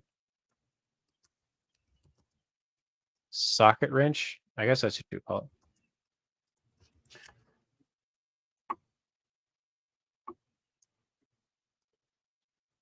It's a box wrench with a socket on it. What would you call that? Box wrench with a socket. Oh, Lord. Most of the time, those were like sensor wrenches made for sensors. Yeah, so I got a polished version of these suckers. I guess you'd call it a socket wrench. I typed that in, didn't I? Socket wrench. Oh, those things, yeah. Yeah, I typed in socket wrench. Nothing fucking came up. Those things come in handy for speeding out bolts in tight spaces after you break them free. Yeah. Yeah, it's like these things, fellas, are amazing. Get a high quality one, not these trashy little Amazon brand ones. Hey, this is Urea. This is a Mexican premium brand, actually. These guys are good tools. No, I'm Oh, serious. really? They manufacture stuff that even Snap-on sells and I, other companies sell. The urea is yeah, I can't actually tell. a I can't tell reputable when you're company. fucking with me, so I'm No, taking your actually, word for it. urea is actually they're a Mexican company that literally is a competitor to Snap-on, Great Tools, and all that. They're Really? actually they're good. They're a decent company. Like this is $14 each. So, and the prices will probably go up as you go up in sizes. So, like that's $14 for the 10 millimeter. So the 18 millimeter probably 45. But Urea is a good company, and they're a Mexican Yeah. company, another American company, Central American, but American. No, they're good actually. Urea is, and it's not Urea is in the stuff that's in the DEF. Okay. No. Yeah, there's another weird company I came across, Ulsa Tools. Awesome. Yeah, I don't know about those guys. I've heard some stuff about them, but I've been hearing some really good horror stories about them lately. I don't know. So I wonder if they're the ones who are making the Matco exploding drop ratchets. Exploding drop ratchet. Dude, I don't know what it is, but it's, all the guys in my shop got really excited over these Matco ratchets because now they're doing them in Oxy Black and they have all these color coded handles. So they all got excited. They all got on the truck and they got them.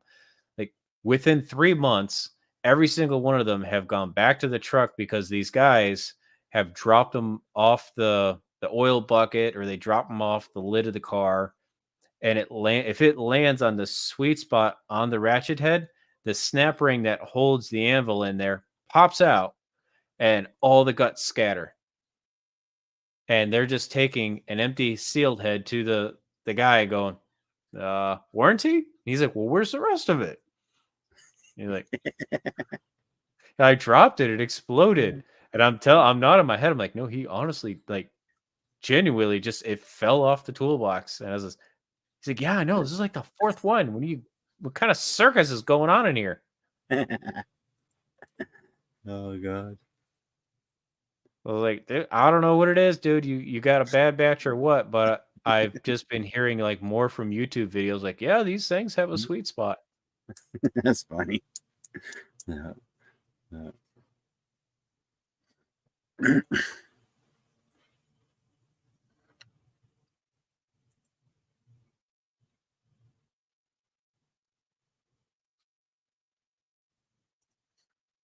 So I know I got mine through Cornwell. Cornhole? Love cornhole. I wish I had a cornhole truck up here in Canada, but they're not up here. There's a That's couple things on that truck that I actually do want. No. Visit the site, damn it.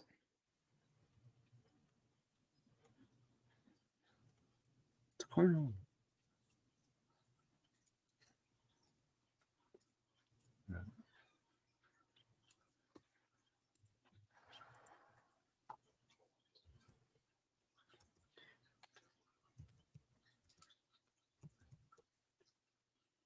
No, I'm getting really happy with Cornwell. I've been suckered into all their equipment now because they're selling it with these blow foam or these foam inserts now. Yeah.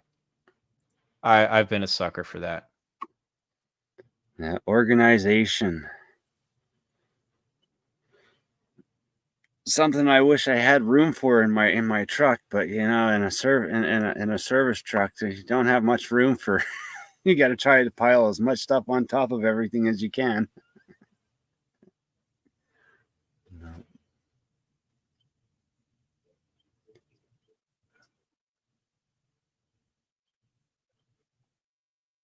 These are what I'm using for sensors. Yeah. Do they got them going up to 23 yet? Oh, you don't work on Fords, that's right. No, there is an Amazon version that does that. that knock sensor, man. That those things are an absolute bear when they get stuck in there. I've stripped out so many tools. Yeah, these. Oh, it's a big. These guys right here. I use these every single day. I love them Yeah. because this when you put that socket right angle, the space that it takes up, nothing can compete. Well, I not get only I that, get a whole half inch of extra space. I've got a couple of these for doing. There's some bolts on some of the diesel that I work on, and I got a couple of them. But when you need to use them as a T handle, you just grab another wrench and you stick it in between the teeth of the wrench, and you got a T handle to break it free. Yep. And I didn't pay that price at all. Hell no. Yeah, guys, keep in mind, like when you look on the web pages, that is not what the tool truck is selling it for. I guarantee it. Yeah. Because I think at the time they launched this out, they were doing the SAE and the metric version as a bundle for like $250. So those are the Biden prices then, eh? I don't even know why they bother putting prices on here because it just gets people mad. They go like, "Oh my god, these prices are so stupid." Yeah. Like, yeah, well, you get on the truck and get a quote, and you'll find out it's half that price.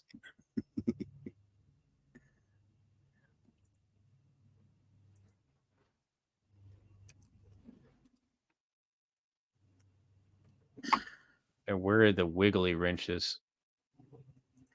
It's a wiggly wrench. Yeah, these are the wiggly winches because they got the double flex in them. That's what I use for a lot of sensors too. Yeah. And they do Oh, have a those- version.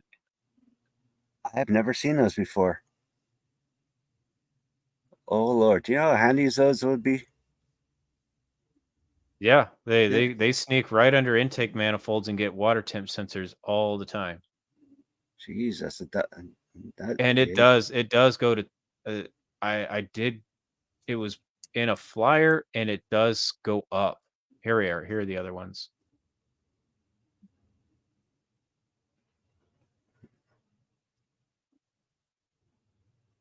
Where are they at? It's in a 2-pack somewhere. Yeah, there they are.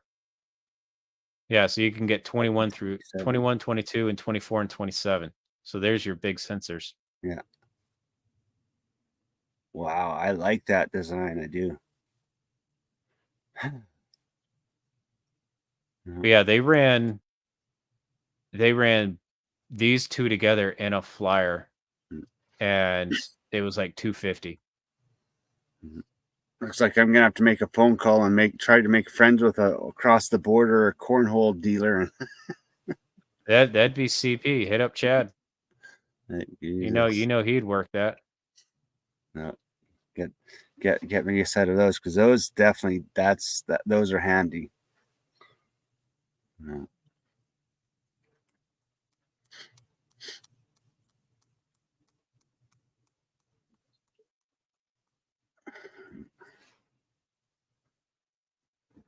Oh yeah. So yeah, let's bring on somebody else.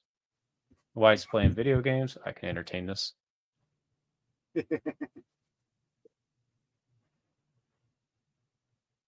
There we go. We got how to coming on.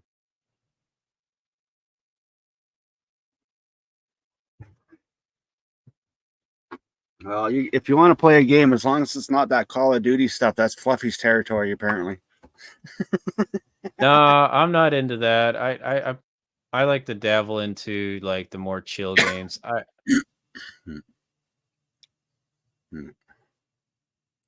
I did that for years as a kid, and now I'm burnt out on it.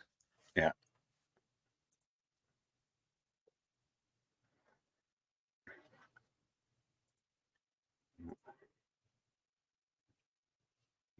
I shared a image of a line wrench. I got a couple of them. They've got limited sizes, but they're working on coming out with more sizes. This company, these things are Oh tough. yeah, They're yeah. tough. I got their little oil filter catches. I like them. I'm actually shocked at how strong they are. That little rivet in there is tough. Like I put a snipe on the end of one of them, and it's tough.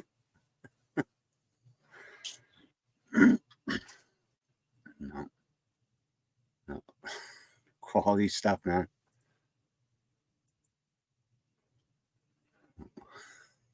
Yeah, sir, that's what they are. They're tough. I was actually quite impressed. I ordered a couple sizes, and it's like, and I had one line that I literally needed to put a snipe on for the reach, and I was pulling it. That thing didn't even flinch.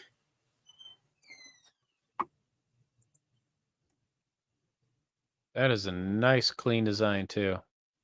Needs to go up to a 19.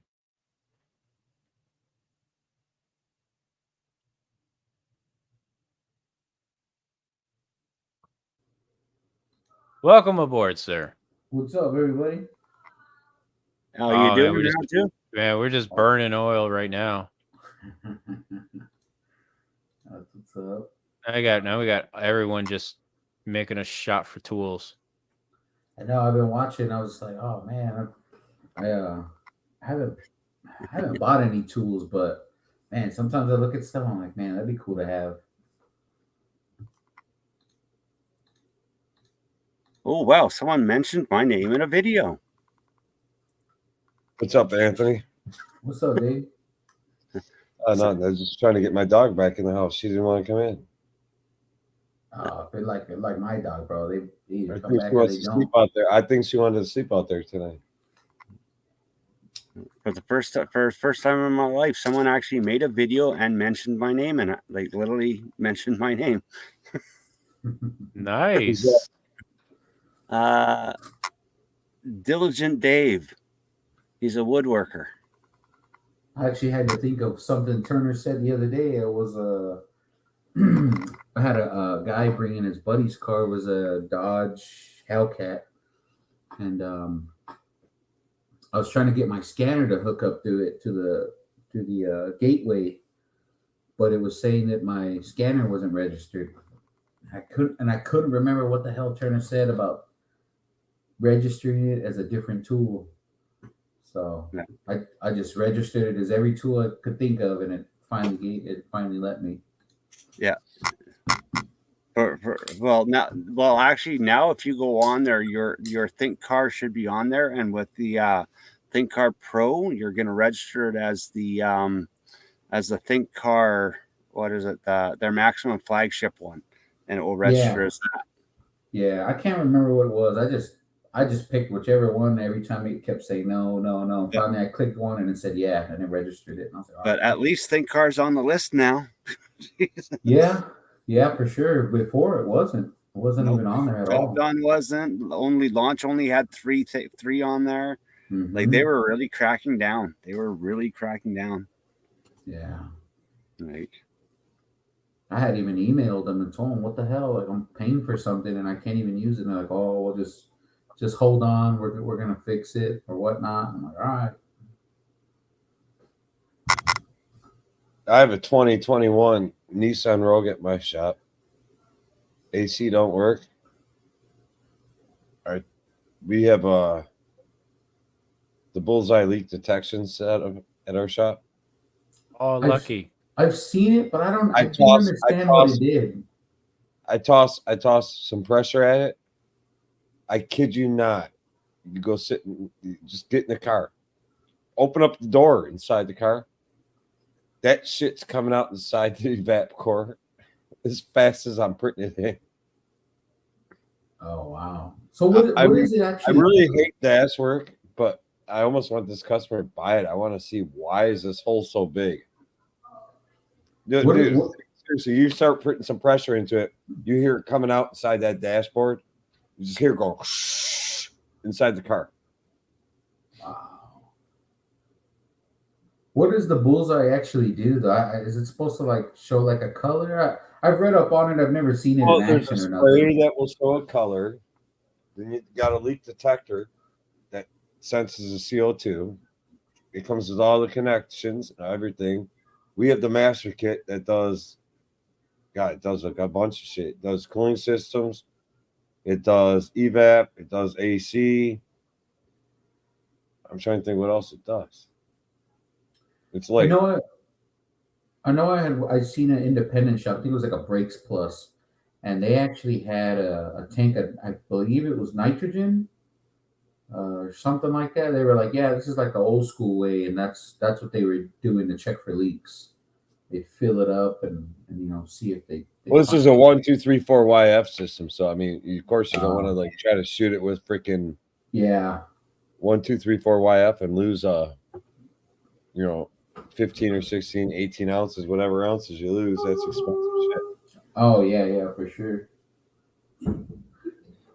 Yeah, that would. I had. You know what? Some guy brought me his 2017 Honda Civic, and the AC didn't work.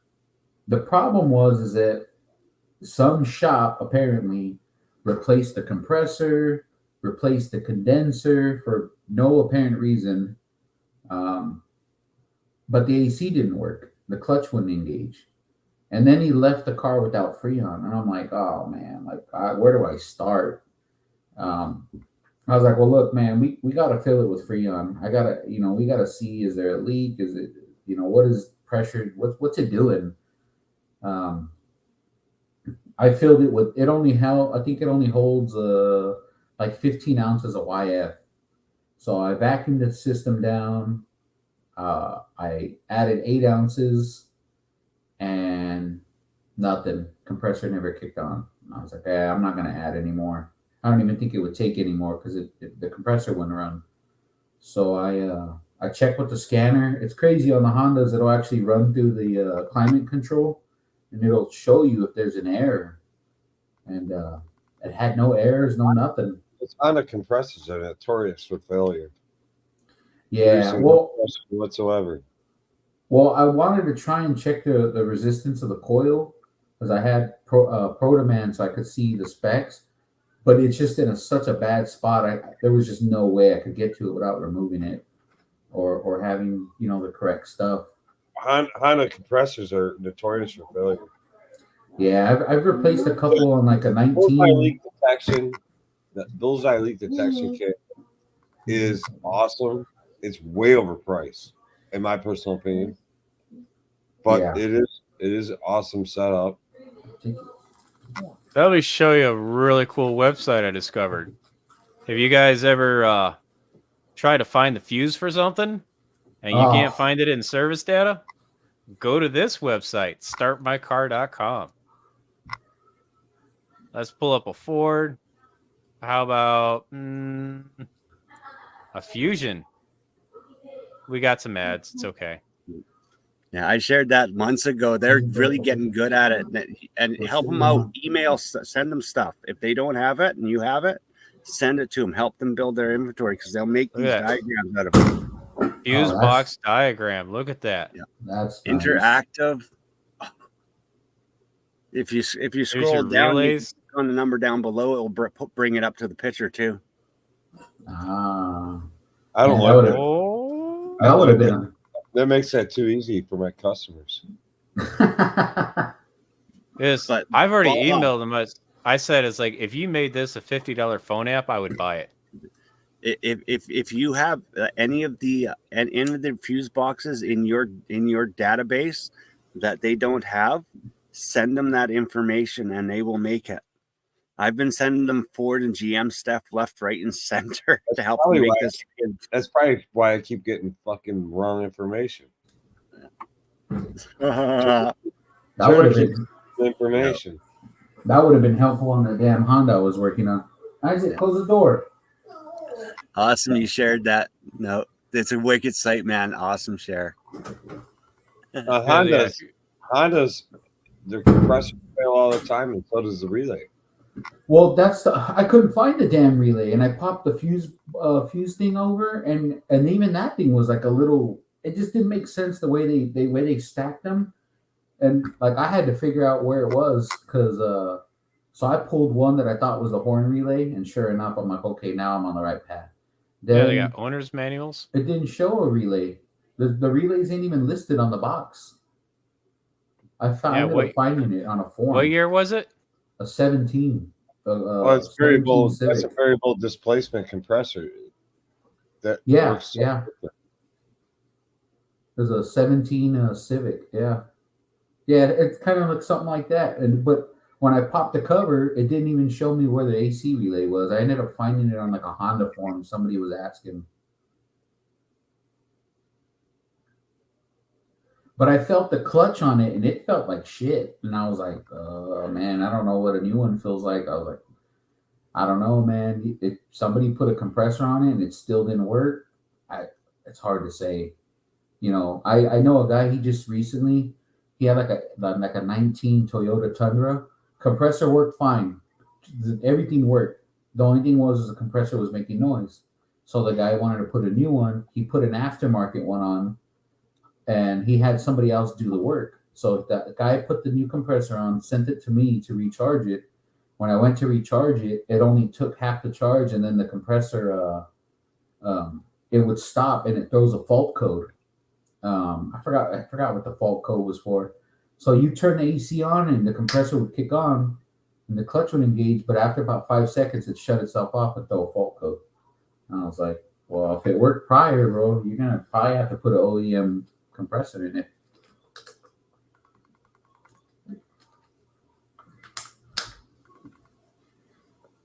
Yeah, I had somebody do something similar with me. He drove out of the shop. I can't believe that the advisor gave him the keys to his car without paying the bill. Oh, He was all pissed off about the diagnosis because he comes in and he says, "Hey, my AC says it don't work sometimes when I'm on the highway." He said, "I already put a compressor in it," and I'm looking at it. I'm like, "This compressor don't look new. This compressor looks old as shit." But I'll look at your problem.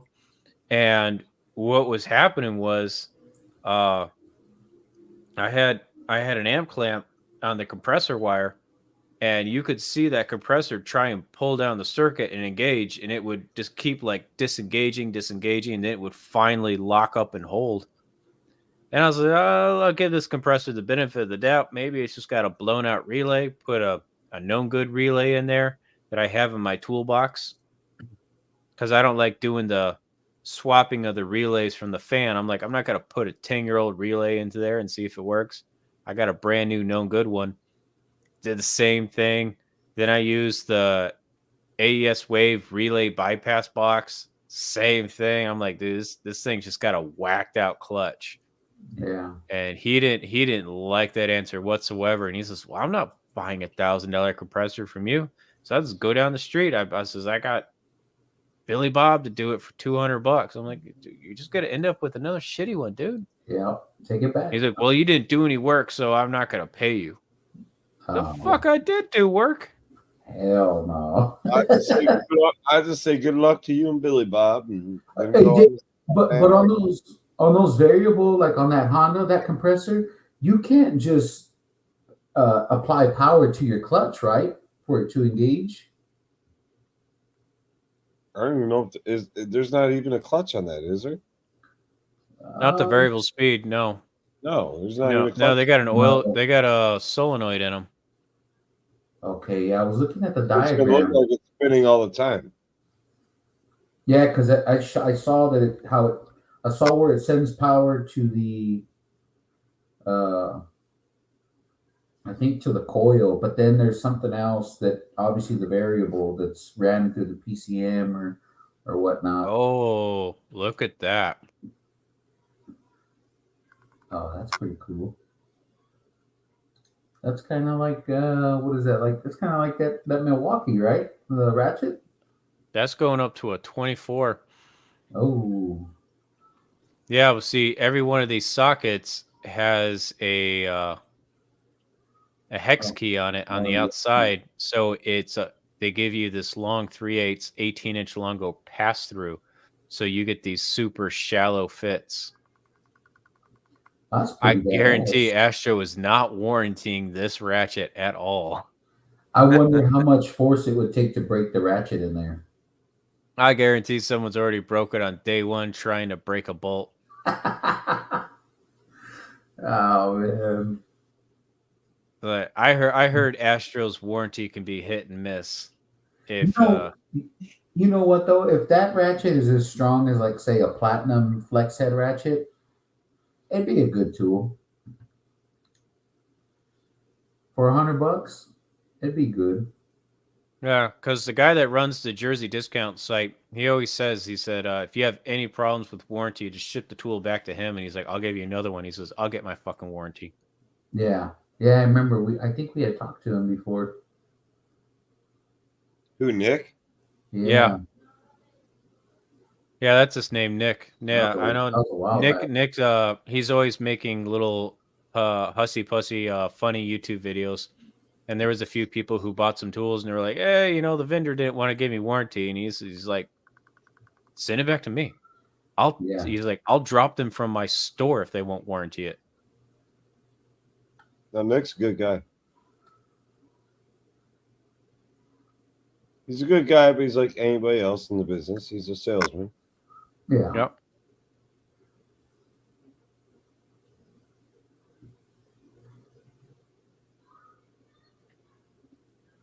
Yeah, that one's a highlight. I personally met Nick before. We've gone out to dinner before. We've had some cocktails. Nick's a Ooh, good guys had some cattails. cocktails. You know what else I've seen, Dave, on a lot of the newer Hondas too go bad is the front EVAP cord. Yeah. But compressors for sure. I've replaced at least 3 or 4 of them at home.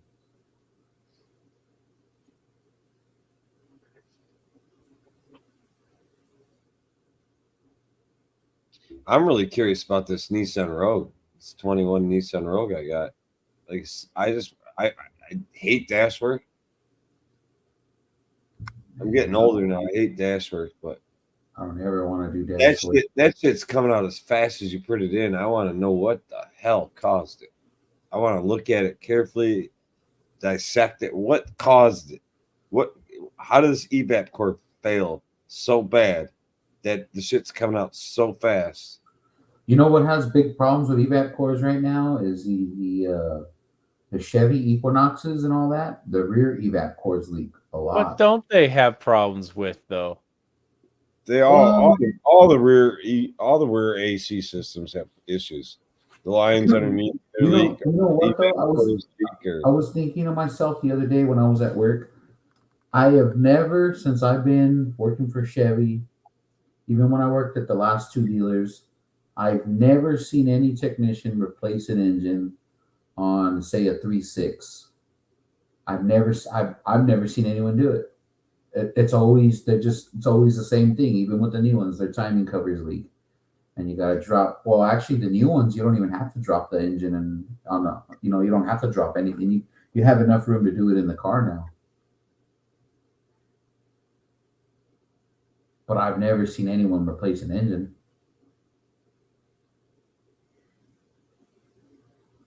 They probably get totaled out or go to the crusher before they need an engine. Yeah, maybe. You can't say the same for a Silverado, though. They're broken before they leave, before they're sold. Only Nick could work this deal. A 12-pound fucking sledge shipped for $100. And it's an estimate. I wonder how he gets that shipping so cheap. Ooh. Yeah. Yeah, that's kind of shit. I wanted to order a strut from Rock Auto, and the strut was $50, and the shipping was like another 30. Dude, no hub bearing is safe from this thing. Not at this price. What? 6-pound, 36-inch handle for 45 shipped? Wow. You could just 45 shipped? 45 shipped for that sucker. You do hubs all day with that thing. It's like you'll knock the hub out of your car and the car next to it with that. You know what? I bought a maybe in Texas. Here in Michigan, it might take a couple more swings. Yeah, I got an old Cobalt hammer I bought at Lowe's one time. I use that thing all the time. The thing works great. It was probably $20.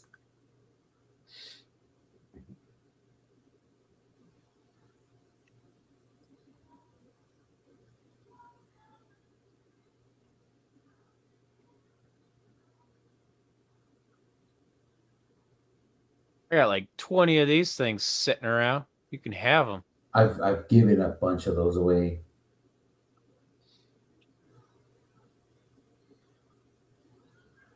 Wow. Like my cornhole guy actually has a sign on his truck that says I do not accept these. Same with Those those people- bags. Yeah, they keep kids buy the combo kits and they're like, I'll trade in the charger for like how much to help out. And he's like, get out of here. He's like, I can't. He's like, I can't give those things away. Jesus. I have the double one where I could charge that and the one from a 1/2 inch. Yeah, I got that one. I got really lucky that the Home Depot had the 4-bank one. Oh yeah. They had those for $50, and I got 2 of them. Oh, that's a sweet deal. I tell people if you go online for Home Depot, you'll always find a better deal online than in the store. Yes. And you get either free shipping to your house or you get free shipping to whatever store is closest to you.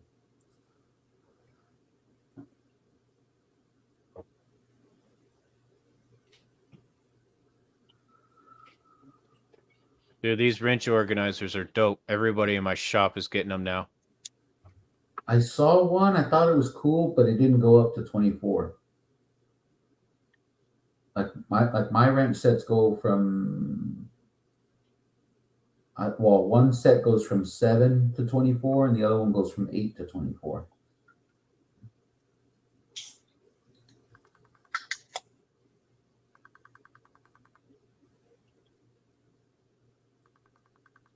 Yeah.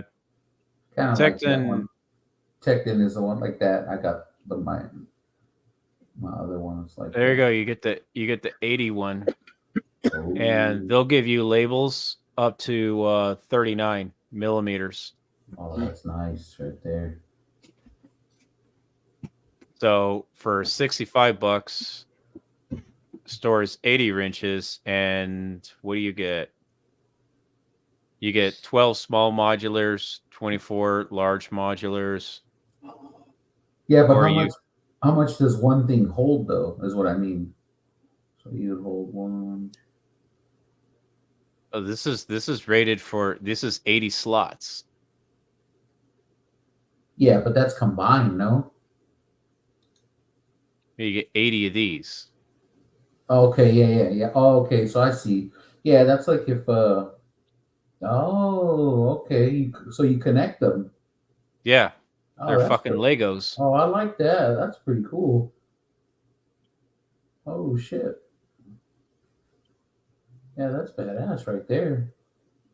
So yeah, you can get them in pieces as small as like 2s, and then you got 4s and 5s, Yeah. and they just click together. Put together, yeah. Oh, that's nice right there then, yeah. What's other company that makes a product like that? Ernest. But that's through Tecton, right? Yeah, Tecton just puts their name on it, but they get it through Yeah. Ernest. Ah, okay. Somebody was talking about Monster Tools earlier, man. I remember when they first started coming around, and I bought their underhood light, and it was cool because when you were working under that light, it didn't cast a shadow over you. Spooky. Well, Monster Tools, most of their popular products are now labeled K-Tool Ah, or K-Tool International. yeah, I like their underhood light. It was- Monster totally disappeared. I think most of it got picked up by another brand. Yeah, Or they that was, switched it was brands, nice. they switched names, but I can't believe that tool company went out of business or had to close up shop and start over. All over a fucking energy drink. Well, I mean, as soon as they left, I didn't. I mean, that was it that I know of. I mean, I didn't see nothing after that. I think K-Tool International still makes most of their products now, or the same product they used to deliver or sell. There was a nice tool that they had, and I can't remember what it was, and I never Look at that found it. right there. Sony just pops up behind him. Monster. Oh, well, there you go. But you know who used to carry Monster a lot was our gear wrench truck, and I believe our Matco truck carried a little bit of their stuff. Yeah, our cornholes sold almost nothing but Monster tools. Damn. Like it was nothing but Blue Power and Monster Tool on his truck. I don't have any cornholes around here. I didn't like dealing with our Cornwall guy. He was on a list that you don't want to be on.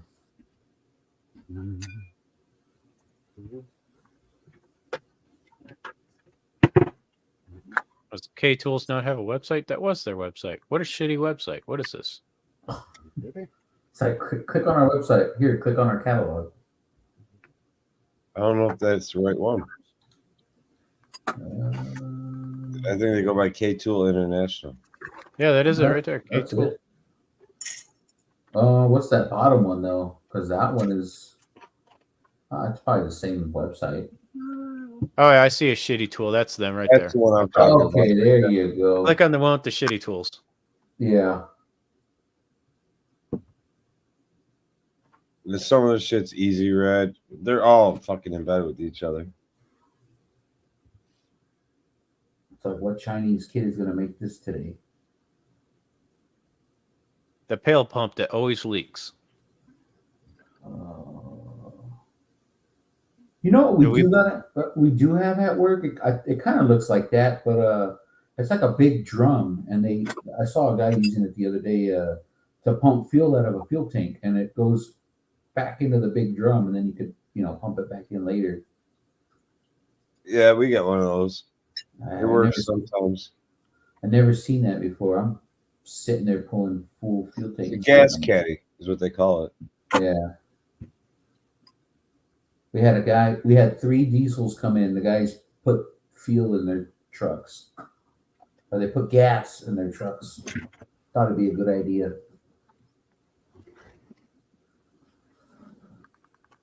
One guy didn't want to pay for the full recommendation, so all they did was dump his fuel tank, put gas in it, and shipped it. It'll be back. Yeah, it's about as funny as the kid who couldn't afford gas, so he decided to use the gas out of the gas caddy. And we were like, "What are you doing, man?" And he's like, "Oh, I can't afford gas." I'm like, "I'll give you $5 for gas if you don't use that gas, please." Jesus. Dude, you were fucking generous. $5. I'd have gave him 20. I mean, Yeah. what's $5? The kid's gonna run out of gas before he gets to McDonald's. Well, they just fired a guy. They fired the guy. You made your point though. Yeah. They fired the guy next to me for doing a side job. I thought that was pretty bad. Like, damn, is that serious, huh? That's horrible, man. I'm at the point in my career that you can't fire me. I fire you. Fuck you. I'll go work anywhere. I could. Everybody Yeah. wants to be like me. That's what I told him. I was like, bro. I mean, he lives at home with his mom. I'm like, bro, everywhere and anywhere's hiring, bro. Don't sweat it. Like, it's not a big deal. No, I work for myself if I had to. I have all the tools, everything Yep. to work for myself. Well, that was the other thing. He makes more money at home because he has a lift. He makes more money at home than he does at work. So he wasn't even really. He just was like, man, bro. Like, I didn't think it was a big deal. Granted, he had dropped the engine on his hand on a Saturday and split his finger all the way open to the bone.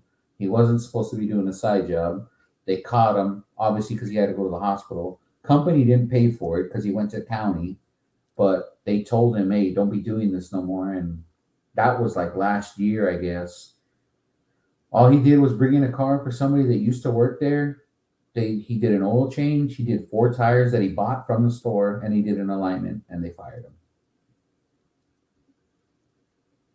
Yep. I was like, damn. All right. I get fired at least once a week, but then next week they call me up rehiring me again. Well, that's what it's gonna be like in the next 2-3 years. But I fire myself every day, so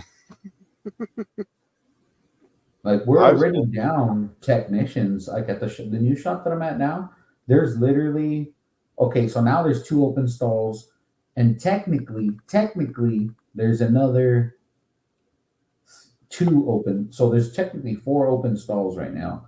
But the guy on the end actually has 2 apprentices, so they use a total of 2. I think they use 3 stalls, and I think they use 3 stalls. Yeah, they use 3 stalls. I take 2, and then the other guy next to me takes 2. But yeah, I don't know.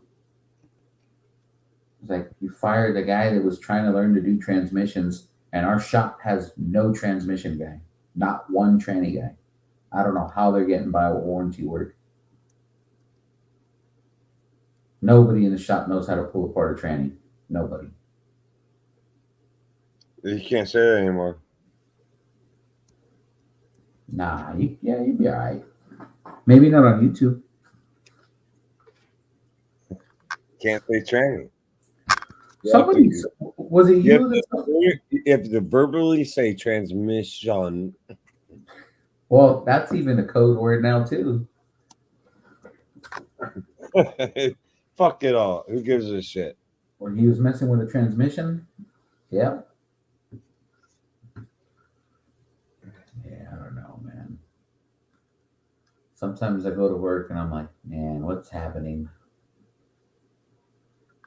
What is happening in today's world? Bidenomics, Trumponomics, 2 senior citizens fighting for a position of top person in Be America. The Yeah. most powerful men in America is being fought by 2 senior citizens. Yeah, what has happened to everything? I'm not going to say that. I'm not going to say I support one or the other or either one of them. But, I mean, think about it. What's happening? We have 2 senior citizens fighting for it. They're going to have a debate. Yeah. 2 senior Okay. citizens are going to fight with each other. The White Okay. House, their Capitol building, they're the most fucking pristine senior citizen homes in the United States of America. Uh-huh. Well, I can't wait to see I can't wait to see the debates. I think Joe Biden might forget where he's at. My suggestion on the debate would be I would only talk to one person. I don't talk shit. I'd smack the motherfucker in his face. But I'll just take Trump and be, I don't give a shit. You're 6'4". I don't give a fuck. Listen to me. Been attacked for fucking 30 years. The debate, you speak your 2 minutes and you shut the fuck up. The more he talks, the more he's gonna fuck up. Don't interrupt him. Don't interrupt him. Let him talk. The more he talks, the more he's gonna fuck up. Yeah. All to your advantage, old man. Both, like I said, 2 senior citizens fighting for world power. Is there anything you turn away from your shop, Dave?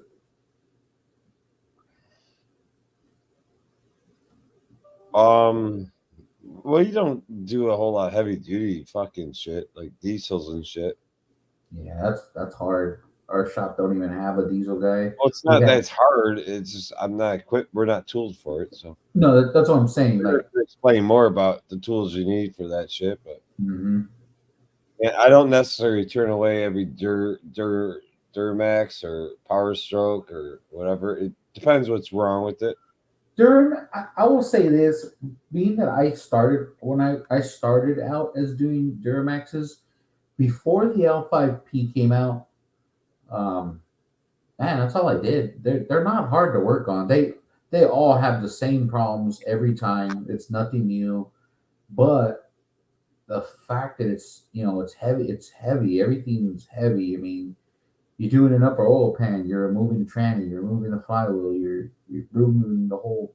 Well, yeah. You know, Well, I think nobody wants to do it. I think Baja, Turner, yourself, we could all agree on it. I mean, there comes to a point you got to turn away some shit because you just don't have the equipment or the tooling for it. Yeah. And to be equipped with everything is like what I'm equipped with already to work on the vehicles I work on is extremely expensive. And yes, a lot of the stuff should be shop provided, tools and equipment. But I always like to have my own because shop provided stuff, you never know where it's at. You never know if it's working. You never know if it's broke. Yeah. You don't know. Yeah. Guys leave the shit all over the place. They're a bunch of idiots. They have no respect for it because it's not theirs. Yep. So Perfect. I like to buy my own shit. Perfect example. The beat. So they sold the fuel intake system cleaning. Well, all these kids lose all the BG stuff. They lose all the tips that we need. So I was like, I'm not gonna walk the shop and look for a damn thing. I grabbed a vacuum hose of thing of hose, and I grabbed the funnel, and I just did it the old fashioned way. Slowly pour, let it sit for a little, slowly pour. But just so happened the BG guy, the BG rep came in, he goes, "Oh my god," he's like, "Please don't tell me you're doing it." Like, hey, look, bro, I ain't got time to walk the shop, and I ain't got time to ask 20, 30 people where the hell the tool is. This is how it's gonna get done for now. What are you talking about? Direct injected engine? Uh If you're talking about direct injected engine, I don't know. Maybe I'm not that familiar with Subaru, but you are doing direct injection now, right? most I don't know about Subaru. Joe, What? Subaru's using direct injection now, aren't they? Yeah, I've been using it since 2016. Yeah, okay. Anthony, the only way to really clean intake valves off is walnut bleed blast them. Yeah. All that chemical bullshit doesn't do shit. I don't know. They touch them. I've seen it to where it solved our problems. I've seen it work. Well, Obviously, it's got to be at a very young age, mileage wise. yeah, that's what I was gonna say. I think Baja did a It's a thing about this, It's right? a preventative maintenance. It's Yeah. not a silver bullet. So I always Yeah. tell the customers, if you start it early, then it will work in its later life because you're doing it every 30,000 miles. Yeah, The yeah, view is- exactly. What you said right there, key on point, Joe. What you said right there, key on point.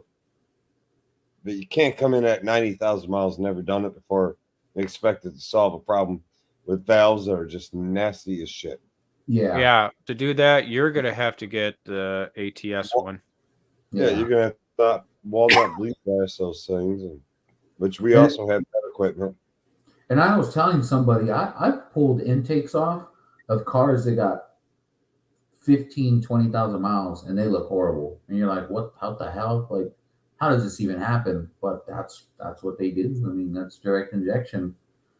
I don't know if it's the gas people use. I don't know if they're using freaking Arco gas. I don't know. All I know is that I have pulled intakes off of 5.3s and I'm like, damn, this is horrible. Like, how is this even possible with low mileage, you know? It's all what causes all that more than anything is what causes that buildup more than anything is all the combustion gases and everything that's stuck into the crankcase when you shut your vehicle off and it slowly works its way up. It will work its way up and through the intake. That's how the back of the throttle body gets so dirty. Back of the throttle body don't get dirty because of what's coming into it. It's what's coming back up out of it. Yeah. You should see the last video I just posted. I pulled the throttle body off. That thing was horrible. So some of it could be, I think a lot of it, honestly, is cheap oil. Yeah. People going to quick lubes using cheap shit oil. You know, they're looking for the price, cheap price, and using shit oil. They're not doing oil changes at the proper intervals. And that's causing, I would have to say, a very large portion of the problem. Yeah. Well, they do it now. GM's recommending now. I don't know if it's GM, but now they're partnered with, AC Delco. BG has put their label on AC Delco products.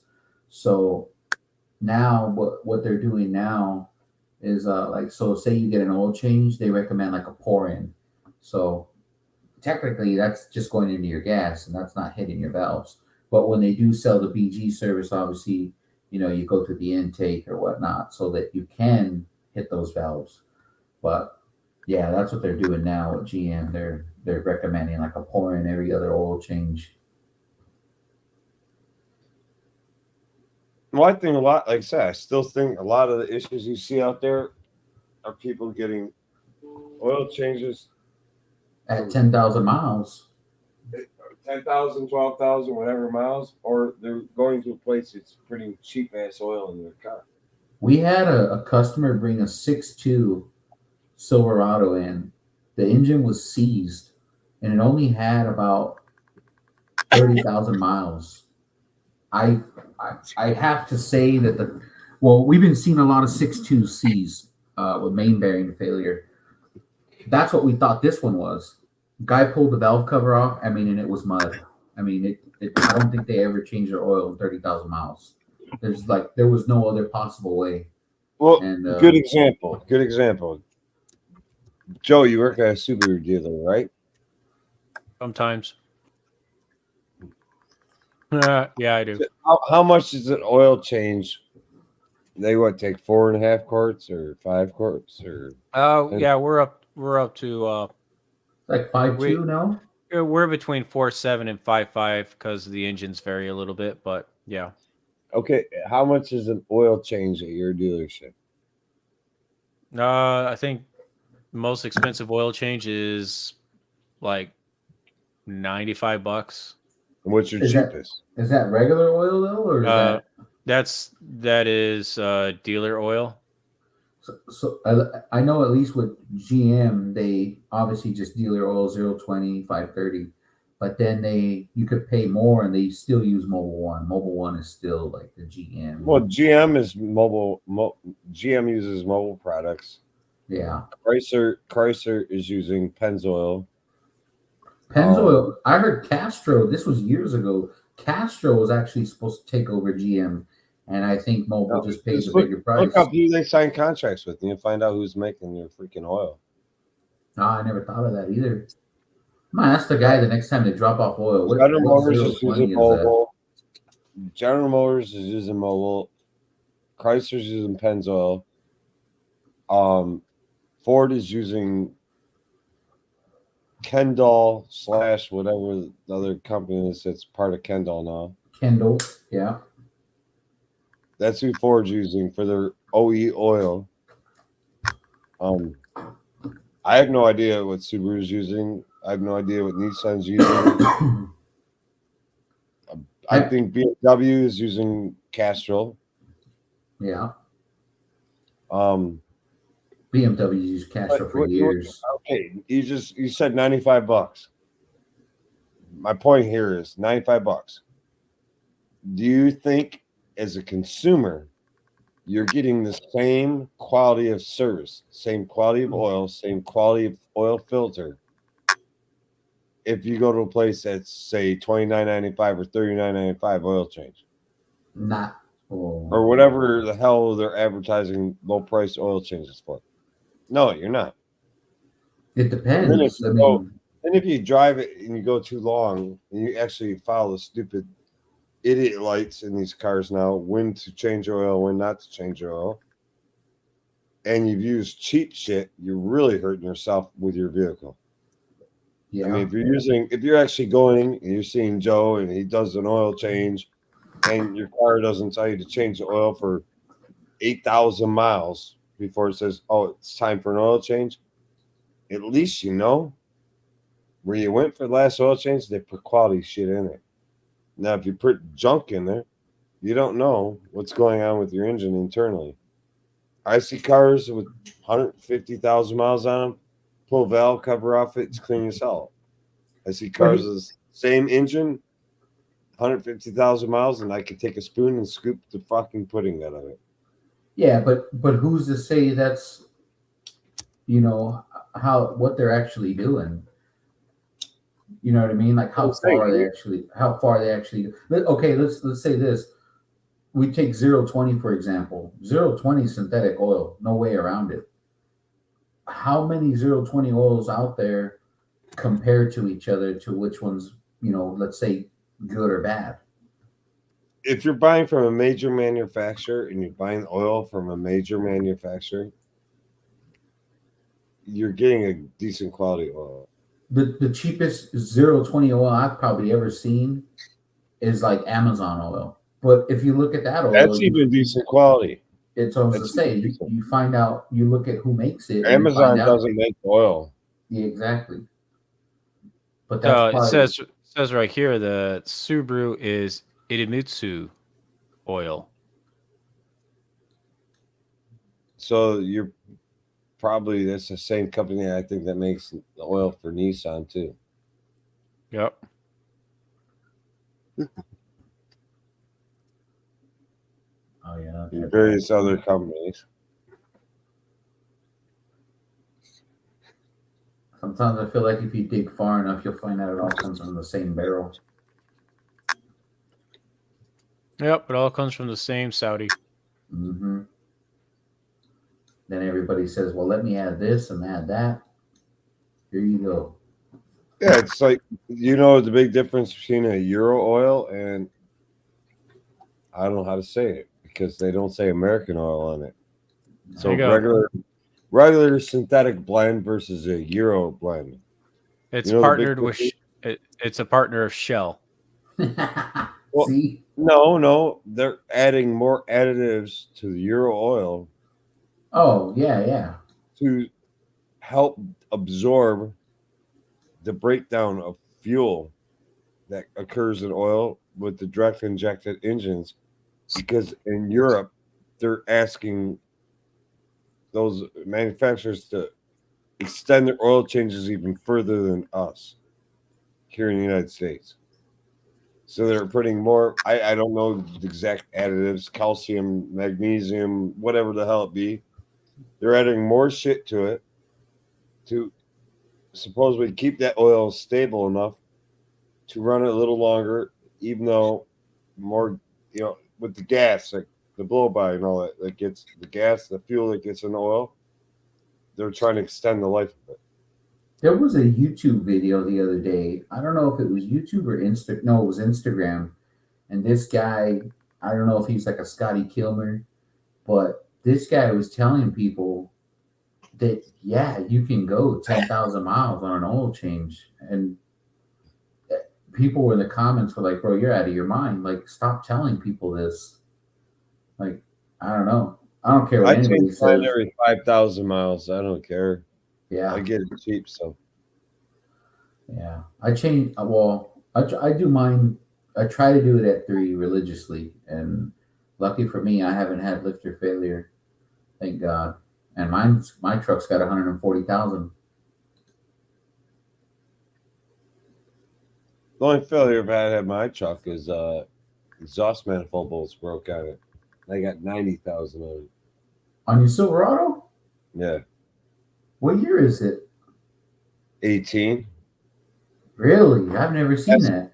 Passenger side to exhaust manifolds popped the heads off of it, and I got an exhaust leak. So I wonder if that's just because of where. I wonder if that's because of where you're at. Tick. It sounds like it's got a lifter tick for about 3 or 4 minutes when it first starts. It's nasty sounding. The I gas wonder if that's just wiggling, and once it heats up, it seals up, and it's. I wonder if that's just because of the area you're at, with the snow and all that. I've never seen that. Some of it could be. Some of it could be because a Dodge Neon ran in the back end of my ass. Oh. A few years ago, and she really didn't cause much damage to my truck, but she did hit the exhaust pipe. So I don't know. A bunch of pressure went up there and caused an issue with the passenger side manifold bolts. I've never seen them. I've never seen them come in broken like that. Even with, I've seen a couple, like maybe 17s come in with like 170,000 miles.